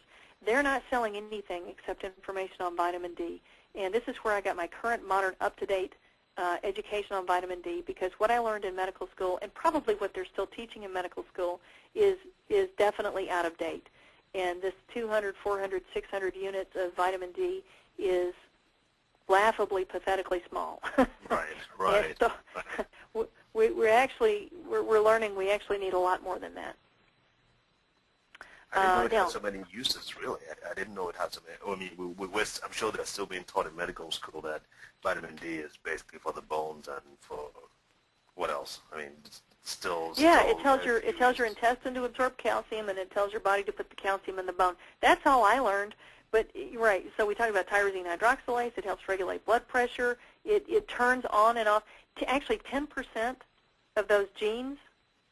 Do you remember I said there are about 20,000 genes? About 2,000 of them are regulated by vitamin D. Vitamin D is the substance that's actually turning these things on and off. And just one simple, just have to throw this in here because vitamin D is so important. A simple study they did in Nebraska, the thing to understand, even though vitamin D is a sunshine vitamin, you can't get enough of it if you live above the 37th parallel. And that's a line roughly North Carolina all the way across the northern, the northern edge of Arizona, New Mexico, to right about San Francisco, just below San Francisco. If you live above that, you can't get enough vitamin D in the winter, no matter what you do. And if you have dark skin, you're going to absorb less, any time of year. So when you realize that, they did a simple study in Nebraska, which is clearly north of that line I described, and they gave women 2,000 units of vitamin D a day. These are menopausal women, and they were looking for two endpoints. One was cancer incidence, because they knew it had an association with cancer, and the other was bone mineral density. And at 2 years, that vitamin D had cut the risk of cancer by 75%. Wow. So that's why I emphasize is the nutrients are very important, and what they're doing to the way your genes are expressed can happen very quickly. You see, if you think about 2 years and you cut the risk by 75%, or the incidence by 75%, that's mind-boggling. Yes, it is. Now, other micronutrients. Magnesium, extrememe important. Remember I said it's extremely rare, but fortunately you find it in leafy green vegetables. In fact, the molecule chlorophyll looks a lot like hemoglobin, like we have red blood cells that have hemoglobin. Chlorophyll looks just like heme, but instead of having iron in the middle, it's got magnesium. So your leafy greens are always going to be a good source of magnesium. Also, whole grains, legumes are going to be good sources as well. Manganese may be found in pineapple, leafy greens, raspberries, maple molasses, and soybeans. Copper, copper may be found in organ meats, seafoods, wheat germ, green vegetables, prunes, legumes again, sweet potatoes, walnuts, peanuts, cashews. Again, it sounds like a smorgasbord, but the point is, if we're eating a varied diet, we should be at least have the baseline nutrients. Some of us are going to have to supplement with more. Iron, this is interesting. Iron is usually going to be found in the same place as copper is found, but some people have to be careful. About 0.5% of the population has an iron storage problem called hemochromatosis. But we find iron storage problems much more common in people with chronic diseases, up to 15%. So I don't recommend that people just randomly go take iron preparations, especially if you have chronic illness. You may be one of the people that's got too much iron. Deficiency is 2 to 11%. People with iron deficiency, 2 to 11%, and the deficiency is going to be higher in toddlers and adolescent girls. Why is that? Because they're just menstruating? Yeah, because they're beginning menstruation, and their diet's routinely not the greatest either. And the toddlers, that's one of the reasons that we check that's one of the reasons that we're checking for anemia in one of the well baby checks. You know, one of the things to do is get a finger stick or something, or you know, draw a blood level and be sure there's no signs of anemia, because it actually is going to affect their learning. They cannot learn as well if they have iron deficiency anemia. That's been very well demonstrated. But how do we find it? And this is, if there are any clinicians out there, obviously it's not just iron levels. You need to know, is the body binding the iron properly? Is it oversaturated? What's the ferritin looking like? Because you want to be sure that this is not a situation where the iron level's low, but the body's telling you there's too much iron floating around, and it's beginning to have trouble storing it. You're going to find iron in liver, oysters, clams, beef, turkey, and there is some in the legumes, cereals, and spinach, but it's less absorbable. It's what we call non-heme iron, and it's a little bit more difficult to absorb, so you need to eat more of those foods if you're a vegetarian to get your iron. Zinc is going to be found in poultry, beef, oysters, beans, nuts, crabs, lobster, and dairy. I know, so like I said, I've mentioned an entire smorgasbord. I'm ready to eat, but the point is to get a varied diet. There's a critical relationship between zinc and copper. Now, if you begin to have a zinc deficiency, which I said is probably easier for men than women, just because the men use the zinc differently, they need more of it. But once you begin to have that deficiency, anybody is at risk for it. The copper tends to go up, and that copper excess actually drives the zinc deficiency, which drives the copper excess. So it's possible for these two to get completely out of kilter. And it's one of the reasons, again, I think if you have any sort of, you know, issues at all, if you don't think your brain's working perfectly, I'd say work with somebody who does this for a living, because there are more and more people looking into these things now, and it's worth checking levels for some of these things. Last few precursors, threonine, it's an essential amino acid. You're going to have to get it from your diet. You can't make it. Again, your meats, nuts, eggs, and beans. Taurine is found in meat and fish. Fortunately, your body can make some, but don't kid yourself. There are going to be some people who do better with a supplement. That's the whole concept behind optimizing things. Methionine is another essential amino acid. You have to eat it. Your body uses it to make that taurine. It's going to make S-adenosylmethionine with it, phosphatidylcholine. All of these things are important for your brain to work well. You find it in cottage cheese, fish, seafoods, meats, poultry, peanuts, sesame seeds, lentils. And then lysine, that last essential amino acid, is again found in meat, cheese, fish, nuts, eggs, and the legumes. So moving right along, now that you realize you've got to eat a balanced diet, get plenty of protein, how do we get rid of the toxins? It can be easy and it can be difficult. I'd just like to take a second here to talk about how important I think it is that we have our detox systems optimized and the least amount of toxins going in.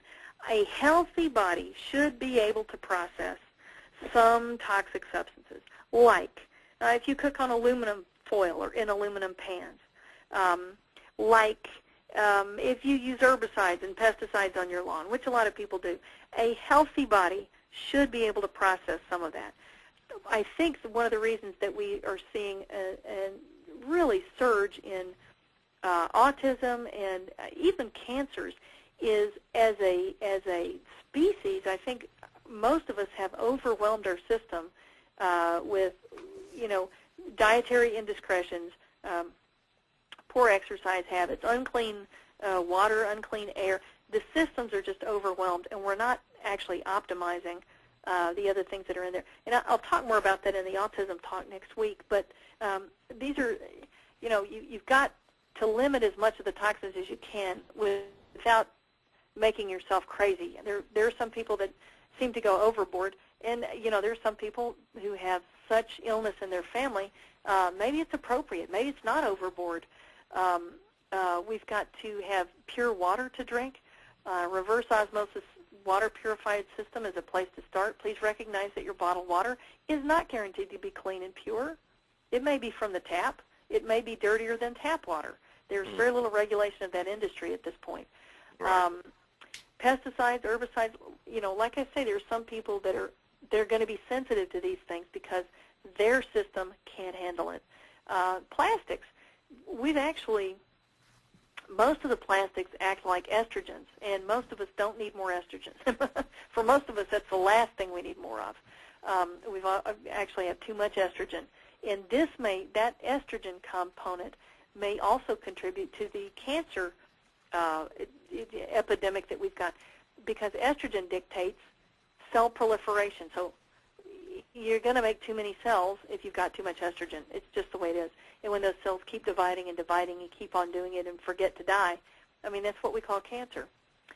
Some people are not going to be able to handle additives and preservatives, and especially if we're looking to optimize our function, especially those additives, preservatives, artificial sweeteners, those are going to be things you're going to want to get rid of. If you have silver fillings, they are 50% mercury, and that mercury is being absorbed into your body. It is directly neurotoxic. We know that. If you Google mercury and smoking tooth, you'll probably wind up with one of the images where a tooth is actually held in front of a phosphorescent screen, and you can see the fumes coming out of it. And it's not a fresh filling. It had been there for decades. So these are things to think about when you want your brain to work the very best. Dyes and artificial colorings also may be things you need to go. What do we do for our detox systems? Most of us, to optimize those detoxification systems. See, your body is actually designed probably to handle a small amount of mercury, to get it out of the body. But when you've got, say, 8 fillings in your mouth, that turns into quite a large amount for your body to have to handle, and it's constantly being released into your mouth. Sulfur and glutathione, I should say, is a sulfur-containing enzyme that the liver uses to detoxify a lot of things and just carry it out of the body. But you're going to have plenty of sulfur. MSM turns out to be a pretty good source. Another one, people are using Epsom salts in the bathtub, and you just take a bath in it. You're actually absorbing some through your skin. You have to optimize the methylation. It's another, way that your body changes something that's toxic into something that's not toxic, is it'll stick a methyl group on it. You've got to optimize B12 levels. Some people are going, like I say, are going to need those shots, depending on the health of their digestive system and other factors. B6, folic acid, magnesium, all to help the methylation system work better. Also antioxidants, coenzyme Q10, vitamin C, vitamin E, the super juices. You may have heard of these, mangosteen, acai, goji. These are actually very packed with probably an entire spectrum of antioxidants that we haven't completely delineated yet. You're going to do the best if whatever you're exposed to is going to be fresh, whole, and organic if you're using juices. So not just some frozen from concentrate or something like that, but it's going to have more nutrients in it if it's fresh and organic. And lastly, chelation. There are going to be people who have such a challenge with certain heavy metals that it actually is going to need to be chelated out. I still think for most people the best place to start is going to be to optimize the detoxification system and let the body do as much as it can on its own. Right. And Dr. Elizabeth, if you don't mind my weighing in here, we had an excellent webinar by Rick Deitch, who's a biochemist, and what they found out is there's certain minerals called zeolites, and they have found out that those, the company produces solutions of them now which have been proven to effectively remove all these harmful heavy metals while sparing the good minerals like calcium and magnesium and all those things. And that was one of the problems they've been seeing with chelation, because sometimes chelation takes out some of the good as well as the bad. And this is why actually if you're going to do chelation, for heaven's sakes, go to a heavy metal toxicologist who knows what they're doing. The one that I love is actually a very dear friend of mine. He lives in Alaska, and her name is Dr. Sandra Denton. About I don't remember if she said 4th or 5th chelation, they are giving minerals back to make sure that they've got the minerals in that they need. So zeolite is good, and actually another one, in the fulvic mineral, the fulvate itself actually looks like a little Christmas tree wreath. It almost looks like a little ring.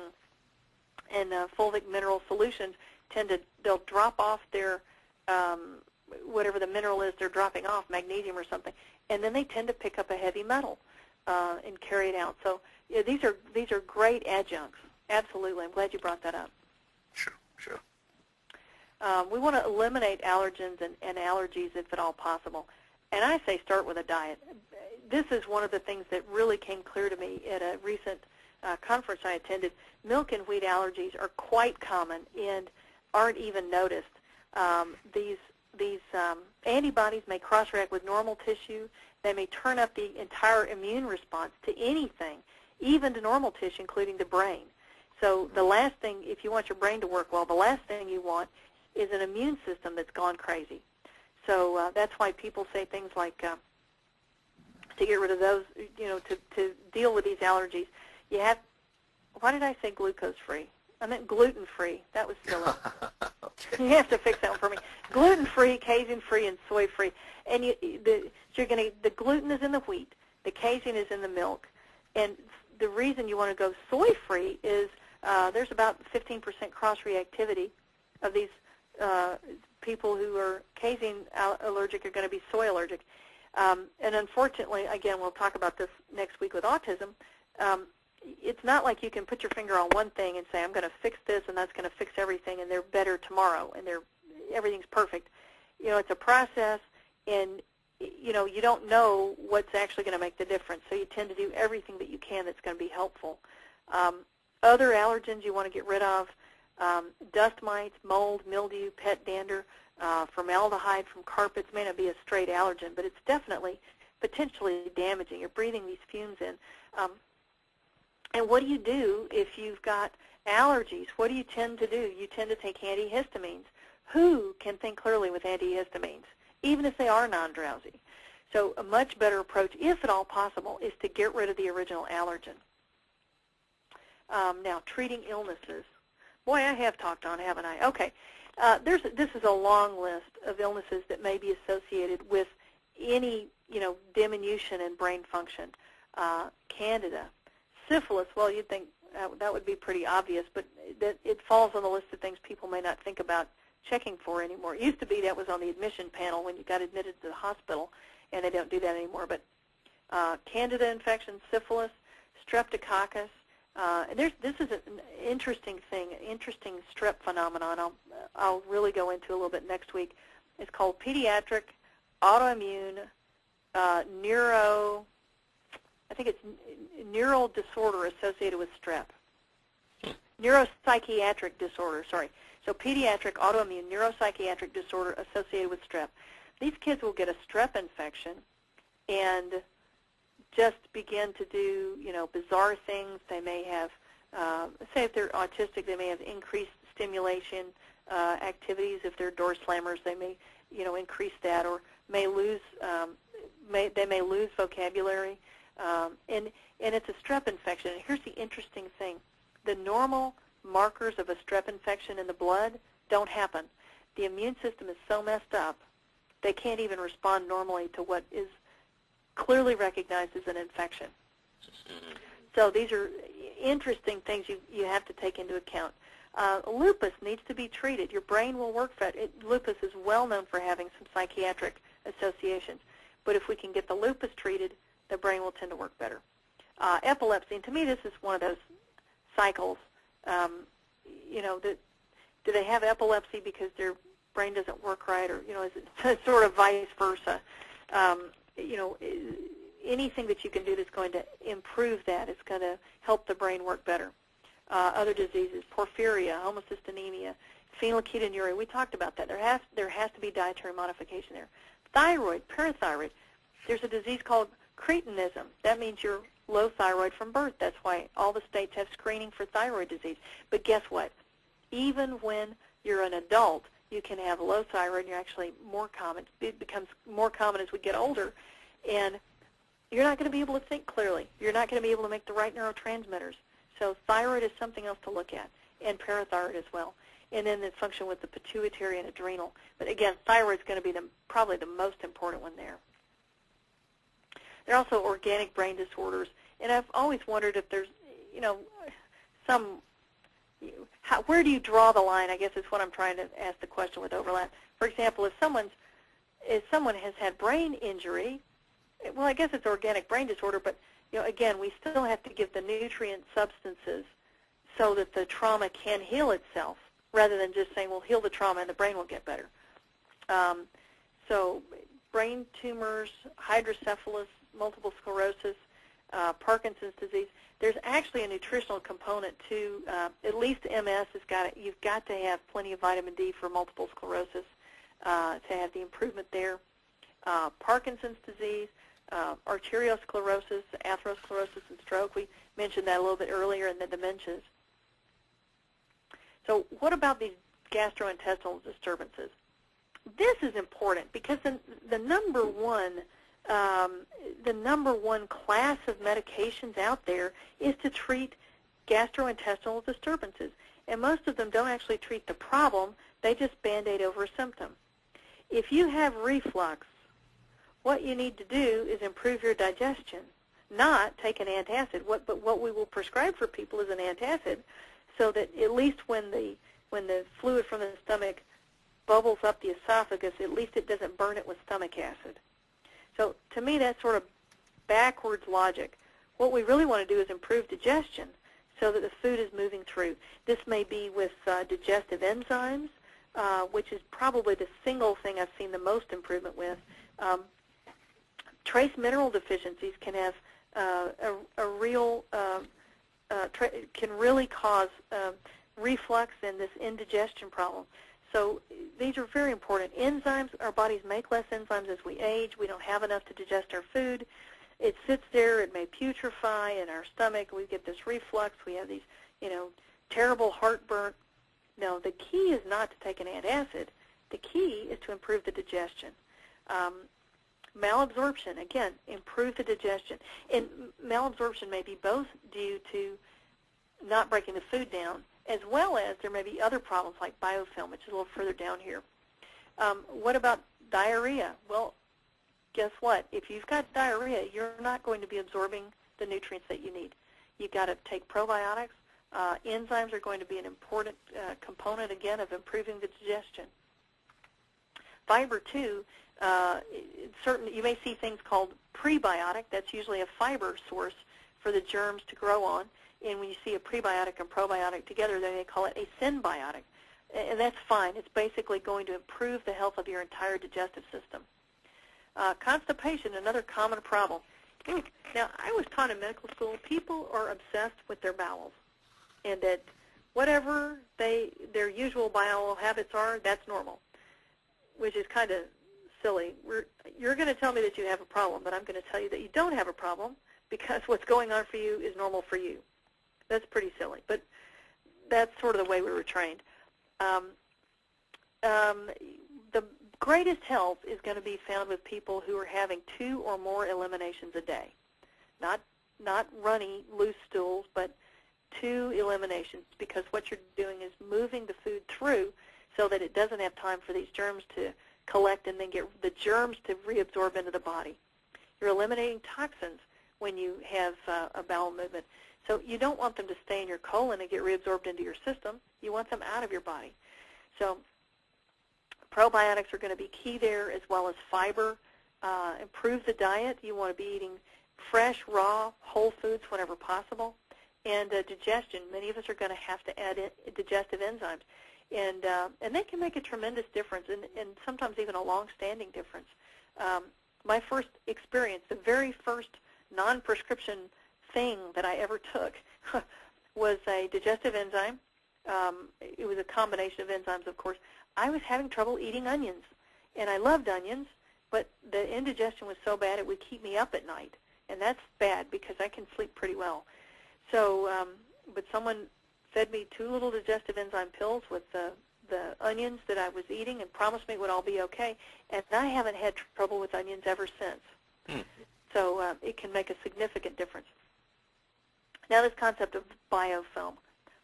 The easiest way to understand biofilm is when you wake up in the morning and you run your tongue over your teeth and it feels sort of slippery. It's not your teeth. There's something over it. That is biofilm. And what it does in your intestines, this may not be true for everyone, but especially people with real challenges with digestion and absorption, they may have issues. They may have germs in there that have produced these these sheets of sort of mucopolysaccharides, and they're actually held together by calcium and magnesium ions, these positive ions, or iron even. And they form a film over the intestine and prevent things from being absorbed.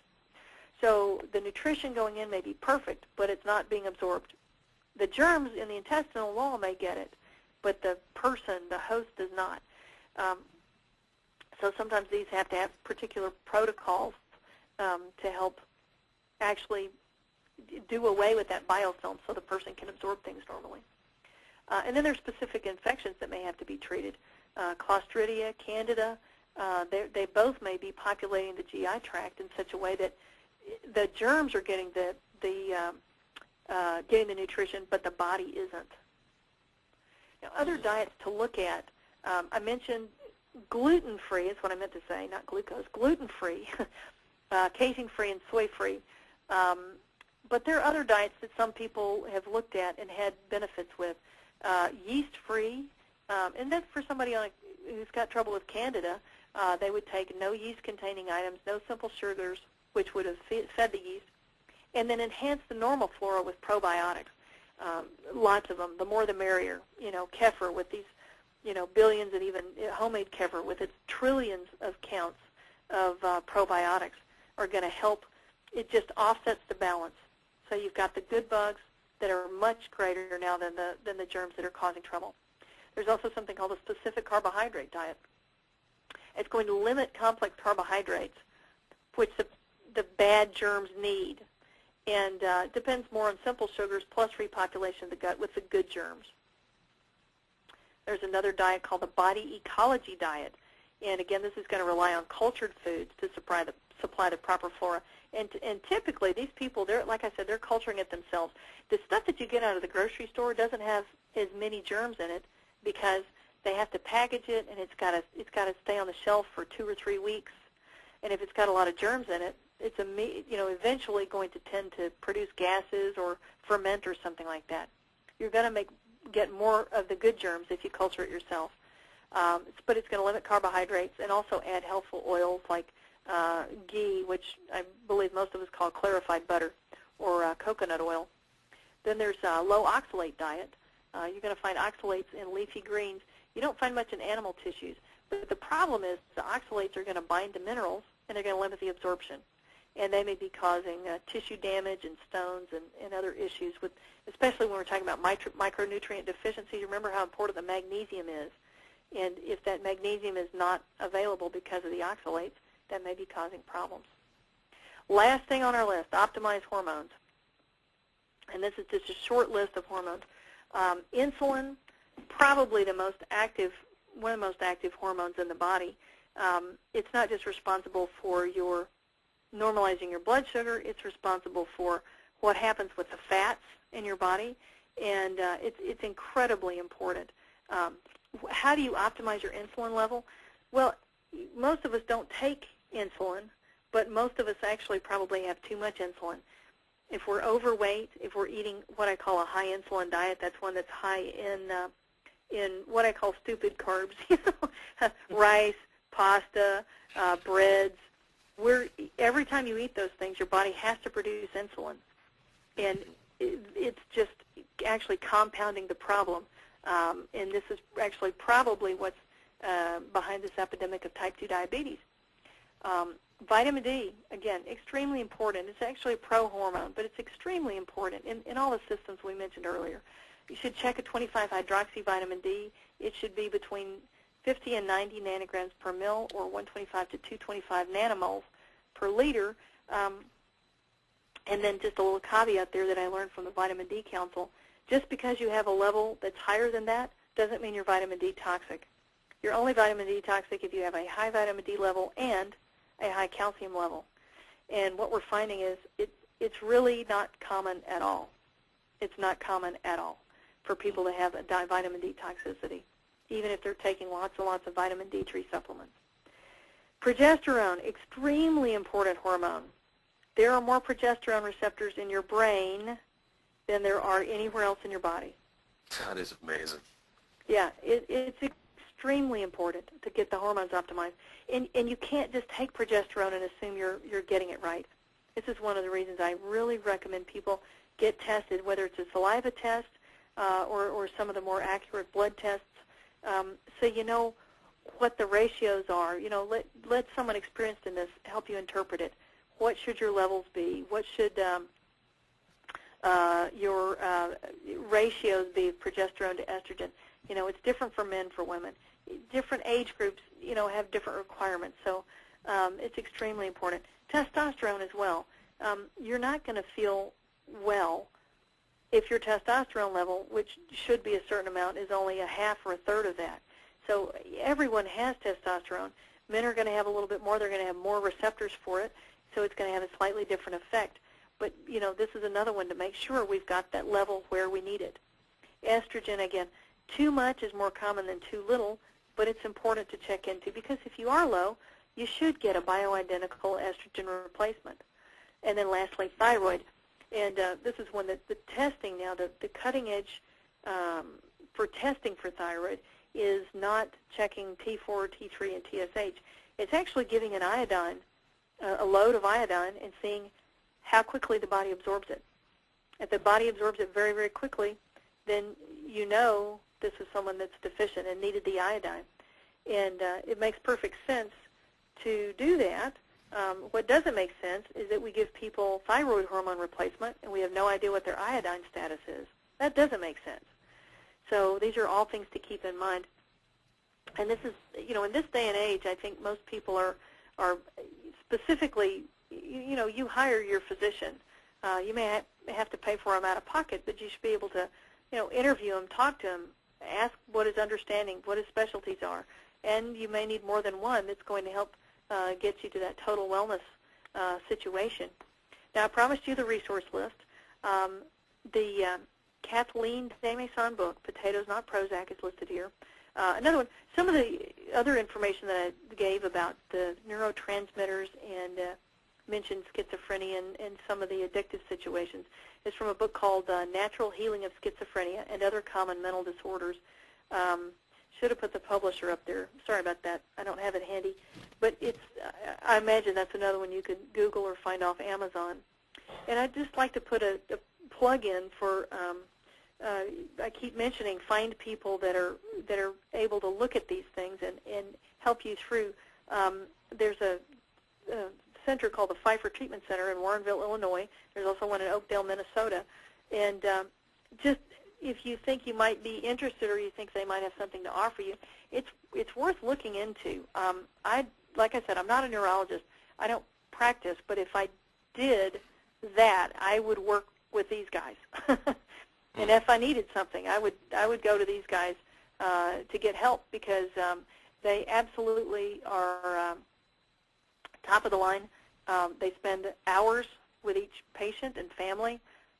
They are looking at the entire spectrum of the lab results. I mean, I didn't even get into looking for evidence, how you find evidence that someone has a candida yeast overgrowth, you know, or other Clostridia overgrowth. There are certain tests that you can do, and they are very familiar with all of these things, checking all sorts of body fluids to make sure that what's, you know, you're going to get the right nutrition, and then they specifically structure a nutrition program for you. So I think they're a fantastic group and a great resource. Unfortunately, you don't get to call them up and make an appointment. They have like an 8-page intake form, and when you tell them everything you think is wrong with them, they'll read over it and see if they think they can help you. And they're pretty good at figuring it out. So I'd just like to put in a word for them.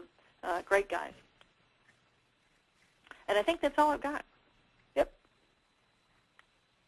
Are you there? I'm here. We're here. Wow. This has been very This is, I don't know what to say.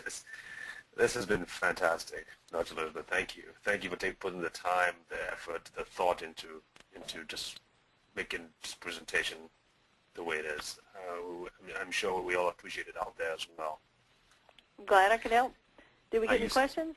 Well, are you able to? I mean, we can only go with how much you, how comfortable are you about doing a few more minutes of questions? Sure, I'm sure. If people have questions, I'm happy to. Okay, great. Well, folks, just as a I reminder. hope I can answer them. Let's hope they're not going to be as tough as mine were, huh? Yeah. All right, folks, if you have any questions, just remember to type in the blue panel to the right of your screen, and we shall start taking them now. Sherry, do you have any? Okay, let's see.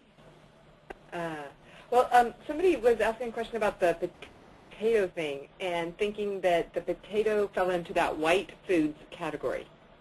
It does, but what you're going to do, you're not eating a big, and this is all described in the book, you're not eating a potato the size of a pig. You're talking about the potato the size of about half your fist. So right. and you're eating it specifically to create the insulin, excuse me, doing it at bedtime so that your body's well able to create these neurotransmitters, because you're going to be able to do more while you're sleeping. Excuse me. And it's going to allow the neurotransmitter to get in. And she's very specific. If someone has diabetes, they don't ever need to eat a white potato. The right thing for them is what's called a sweet potato. And the reason is it's got a lot more fiber in it. But if you cooked a potato the size of a pig, you only have to eat one small part of it to get the effect. Right. Okay, let's see. Someone says, could you go over the checking of the iodine status versus the usual T3, T4, and TSH levels? Yeah, so this is interesting. This is what we're finding, and I feel kind of dumb because I was conventionally trained and no one taught me this, but a chiropractor tells me he's been doing it for 30 years in the backwoods of Arkansas. So now it's cutting edge. So what the choices are, you can go to the store and get an iodine preparation and paint it on the arm, and about an inch squared, and the body will absorb it. If it absorbs it within 2 hours, that's a person that needed that iodine. If it's still there 12 hours later, then that's not a person that needed it. There are other people. I forgot there's a guy. I'm sorry, I can't call his name to mind right now. Who has sort of, I think, revived interest in the thyroid and in helping it work optimally, who will give an oral dose of iodine and then collect in the urine what's excreted. And if very little is excreted, this is someone that needed the iodine. So, just sort of begs the question to me, why would we supply thyroid hormone to someone if all they really needed was the iodine to be able to make it themselves? How is that different than having people take the iodine pills and then doing the ultrasound on the thyroid? And doing all right, I guess I'm not really exactly sure what you're talking about. If you're taking, sometimes we give iodine to people to decrease the vascularity, or iodine can be used as a medication when somebody already has a thyroid problem, and it may help sort of prime. I don't know exactly the right word. It may help decrease some of the fluid collections that have collected in the thyroid. Some of these cysts or goitrous nodules. It may help out with the treatment there, and maybe that's what you're talking about. Then maybe they ultrasound it later and see if they're smaller. This is a little bit different. This is saying, I know you have a low. Maybe I suspect you have a low thyroid function. You have your hair's thick and coarse, and maybe your eyebrows are very thin at the edges, and your skin is kind of puffy. And what I'm going to do is see if you have enough iodine. Is it a problem with the thyroid? Is it a problem, or this thyroid doesn't make enough thyroid hormone? Or is this a problem that you weren't getting enough iodine in the first place? And that's what this question is supposed to resolve. Does that help? I think so, yes. Okay. What's the difference between vitamin D2 and vitamin D3? Okay, great question. D2 is made from irradiated mushrooms, It doesn't occur anywhere naturally in the human body. D3 is what your skin makes in the sunshine. It's also made in animals' fur, which makes sense. Why would they make vitamin D in their skin? Their skin never sees the sunshine. But animals make it in their fur, and actually my favorite preparation of vitamin D3 is extracted from wool. But it doesn't. D3 does not naturally occur in plants ever. So the people sometimes feel say, well, I like vegetarian everything, and I understand where you're coming from, but that doesn't work with vitamin D2 or vitamin D, because D3 is what you really need. D2 is what I think someone just wrote the federal government and said, hey, can I call this stuff vitamin D2? It's got some vitamin D activity, and they said, sure. And then they proceeded to study it indiscriminately and said, oh, dear me, it causes toxicity if we give too much of it. And I think that sloppiness is what has left us with some confusion about whether vitamin D is toxic or not. D3 really is not toxic. D2 really is. So that's the difference there. It was interesting when you said magnesium is the highest. That is the most common deficiency? Yeah, it's extremely common. Even more than calcium is, huh? Oh, yeah. And, regarding calcium, most of us aren't actually deficient in calcium. We're deficient in vitamin D. They've done the studies. They gave women all this calcium, 2,000 milligrams of calcium a day. It had no impact on their bone mineral density. The issue, I think we're finally coming to see, is what is the vitamin D level, because without vitamin D, you can't absorb it. And if you're taking sufficient vitamin D, if you're taking 4,000, 5,000 units of vitamin D, you probably do not need to supplement calcium unless you have a specific, calcium deficiency issue, unless, for example, you have no parathyroids, or you have you have osteoporosis, and you're working to normalize your bone mineral density. Probably most people getting enough vitamin D don't need to supplement calcium. So, okay, wow. Because I was just thinking about all the different multivitamin supplements, and most of them cannot even there's no way they could provide the amount of calcium or of magnesium that is needed on a day-to-day basis in that smaller size pill. Right. Well, and the happy news, though, is that the vitamin D also influences magnesium absorption. So, that's good news. Got it. Because if you're getting the vitamin D, then you're set up to absorb what you need to from the foods you're eating. So vitamin D first before you think about trying to load your body with calcium supplements. Yes. Yeah, especially. See, if you don't have a problem, if you don't know you're osteoporotic, or you haven't had it, like I said, the operation, if you take out all your parathyroid glands, you're going to have to take calcium. Most of the rest of us probably don't. We just need the vitamin D.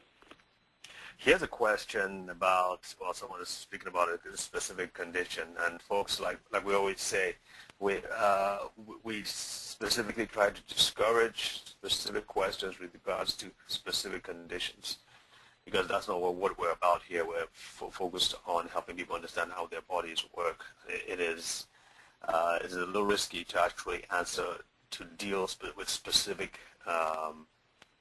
health challenges, but Dr. Owings. Having said all that, sure, what's the question? Okay, all right, go ahead. I have cervical dystonia, a form of Parkinson's. Can you give me an idea of what may help me? Say it again. I still didn't hear it. Some dystonia. What dystonia? Cervical. Oh, cervical dystonia. Cervical dystonia. Okay, that's how we say it. Okay. What can you give me an idea of what may help me? No, but I could look into it. I mean, do you have an email address for them or something? Yes, I do. I could send that to you. Sure. Yeah, send it on. I'll look into it. Okay. And if you send this, just remind us about this. Okay, just email us after the webinar. And you can write out some more information, and we'll forward it over to Dr. Owings. Okay. Okay. Here's an interesting one. Do tanning beds provide vitamin D? Yeah. So here's the story. If it's a UVB bed, which most of them will, then it's going to help provide vitamin D. The sort of the bad news, that the flip side of the sunshine story, and the reason that probably so many of us are more deficient than ever, UVA breaks down vitamin D. So if it's a UVA, UVB, you may be breaking some down as you're making it. The other problem is the vitamin D that we make in our skin, you have to wait 2 days without taking a shower with soap and water to absorb all that. So it's easy to see why lots of us walking around are vitamin D deficient, because most of us in polite society bathe every day, Right. and whether we need it or not. And it's so it's easy to see there's a problem. The thing that we're learning about tanning beds, though, is two things. They may be providing a lot of radiation that we don't want. You know, we may be exposing ourselves to radiation that we wouldn't choose to if we knew about it. And the other issue is there may still be a risk of things like melanoma. It's another scary thing about sunscreens. The sunscreen may protect us from UVB, but it doesn't protect us from the melanoma, the rays that are causing melanoma, or the damage that's causing melanoma. So, you know, you find yourself going, well, you know, should I sit inside with the shades drawn? It's kind of hard. It's hard to know. There are lots of reasons to use sunblock. I mean, I don't want to look old and wrinkled, and I don't like age spots.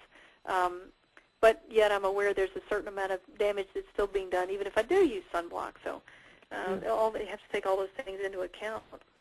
Right. Here's somebody asked, what can we do about chemo brain, short-term memory being dramatically affected, I guess, by chemo? Again, I would refer to antioxidants and arginine. One of the reasons that chemotherapy works is that it creates free radicals. And you want to fight the cancer, but you don't want to fight the normal tissue. Again, you want to optimize the systems for the normal tissues, and antioxidants are going to be your best bet. And I wouldn't use just vitamin C or just vitamin E. Again, I would go for these, you know, multi-spectrum, like the extracts, grapeseed extract, or the super juices, goji, acai, mangosteen, any of those things.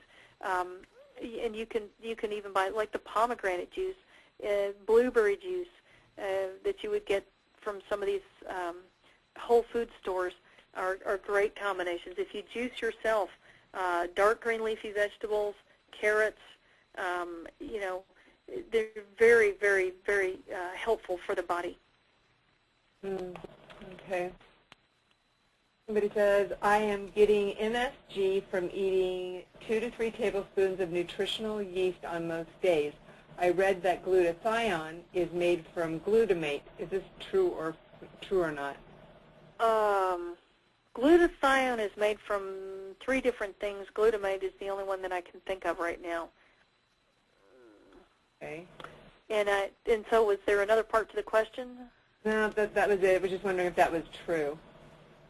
I am pretty sure it might be pretty easy to look up. Is my screen still showing, or did you take the screen back? It's still showing.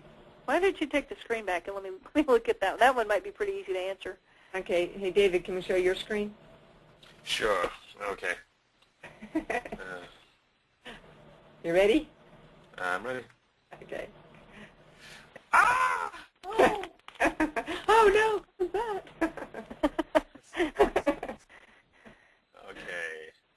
Okay. Okay. I'll ask you another one while you're looking it up.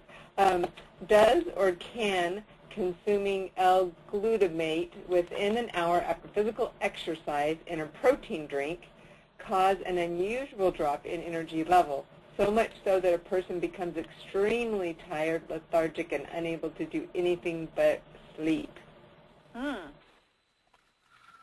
Well, I mean, you know, you can say that one is associated with the other, but I don't know that we can say that that's necessarily the cause. And they were saying they're concerned that it was the glutamate that's in it. The L-glutamate. Glutamate is actually, that's one of the excitatory ones. So I wouldn't blame that one. I might look for sweeteners. If it's artificial sweeteners, I might blame the artificialness. And if it turns out to have a lot of carbohydrate in addition to the protein, you may be looking at a crash kind of situation. But I don't know that you can say it's because of the glutamate. Right. Here we go. Glutathione is synthesized from, potentially, cysteine, glutamic acid, which is just the acid form of glutamate, and glycine.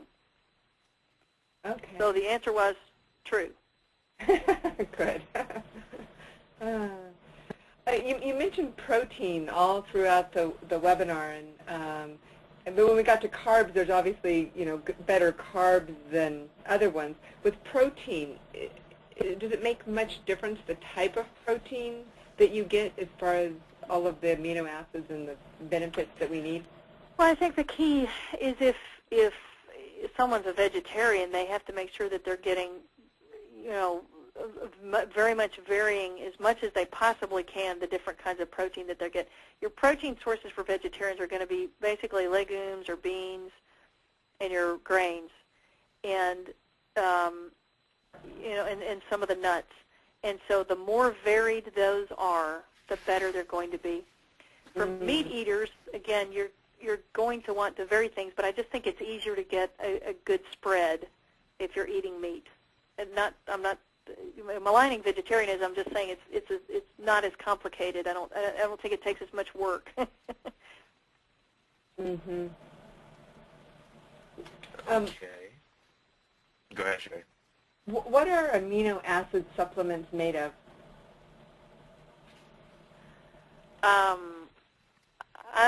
I guess what they're asking is what is the source for the amino acids.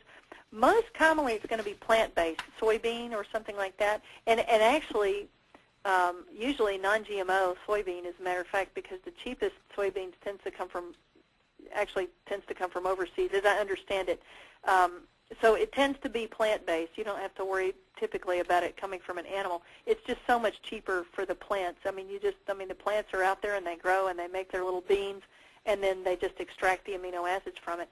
Animal care is finishing an animal is actually pretty expensive. That's why meat is so expensive. And I'm thinking that's what they asked. If they had a different question, maybe they'll email back in or chat back in. The question about chemo brain. Yes. Yeah, we asked that already. Okay. All right. Okay. They did mention that the doctor that was researching the iodine was David Brownstein. That sounds right. And folks, some of you have typed in asking if this will be on DVD and all that. Well, depending on your request, because we have to actually pay in bulk. We have to pay up front. So depending on the number of requests coming in, we'll decide whether or not to make a DVD out of it. So if you would like to have DVDs, please let us know by email, and then we can judge based on the requests whether or not to make a DVD from it. However, the video downloads, the MP3s, the slides, and the other forms of this lecture will be out in a couple of days. And of course, remember again, if you're a member, you already have access to these for free, since it's released in the last 30 days. So, okay, well, great. I think this pretty much covers. Okay, here's one. Can a person with LCIS breast cancer stage 0 turn that around without surgery or radiation and chemo? So that was lobular, not lobar, that's silly, lobular carcinoma in situ. Stage 0, well, I haven't had to think about lobular carcinoma in situ for a long time. With ductal carcinoma in situ, the carcinoma in situ is actually letting us know that that's a risk. I guess I wouldn't say with nutrition alone, although there are plenty of examples of people changing their cancer situation with their I mean, almost exclusively with their attitude, or altering, their attitude and changing their lifestyle and diet to be a whole food. And I'm not saying anybody has a bad attitude. For example, the question, what was it? Wasn't it Norman Vincent Peale? Wasn't he the first one? The power of positive thinking. Yes, and wasn't it he himself who in his hotel room had just watched funny movies for... Oh, no, that was, what's his name, Norman Cousins. Cousins, that's who I'm trying to think of. I think you should check in a Norman Cousins book. Anatomy of an Illness. Fantastic That's it, book. Anatomy of an Illness. Oh, it's a good thing you're here to help me. I need more arginine or something. More sleep. That's it. Yes, the Anatomy of an Illness. And that actually chronicles a story of how someone overcame their own, actually, terminal and hopeless situation. It wasn't even a situation where, there was some treatment offered. Yeah. But actually just changed it and said, look, you know what, I'm going to take the stress out of my life, I'm going to be happy, I'm going to laugh, and came out the other side with disease completely gone. Absolutely, and lived 25 years longer than the doctors had given him. All right, why would a person have extremely high copper levels but normal zinc levels? I guess that's a genetic problem, huh? Why would they have high copper and low zinc? Yeah, is that like Wilson's disease? No, well, actually, Wilson's is going to be a storage problem. The problem comes down to, and I don't have the pathway in front of me, but it's pretty clear. Because your body is using zinc up, it's using it. It's getting excreted. It's constantly going out of your system. If it's not being replaced properly, and there's this copper imbalance. Excuse me. Like I said, I don't remember the pathway specifically, but you could imagine just it's almost like a positive. It's called a positive feedback loop because there's less zinc, which somehow drives the copper excess, and this copper excess actually drives the zinc to be excreted from the body. So it's one of those things that can be completely out of balance with no trouble at all. So it's rare for anything to happen the other way. You usually don't see any zinc excess and copper deficient. It's not usually what you see. You usually see it too much copper and not enough zinc. And so the answer there is supplement zinc, supplement zinc, supplement zinc, and let the copper take care of itself. It will slowly, you see that zinc deficiency isn't driving the copper excess anymore. So the copper level slowly comes back down again. Maybe we can look into that next week. I have a sneaking suspicion I'll be looking that one up. So I will have the pathway in front of me. Great. Well, I guess that pretty much does it for tonight. And thank you again, Dr. Owings. Okay, thank you. And we'll see you next week, right? Yes. Thursday. All right. Same bat time, same bat channel. There you go. There you go. Folks, thanks for joining us. And join us again on Tuesday for Dr. Dolan's presentation on autism, and then on Thursday for Dr. Owings's. All right, you have a good night, and God bless. Good night. Good night, everyone.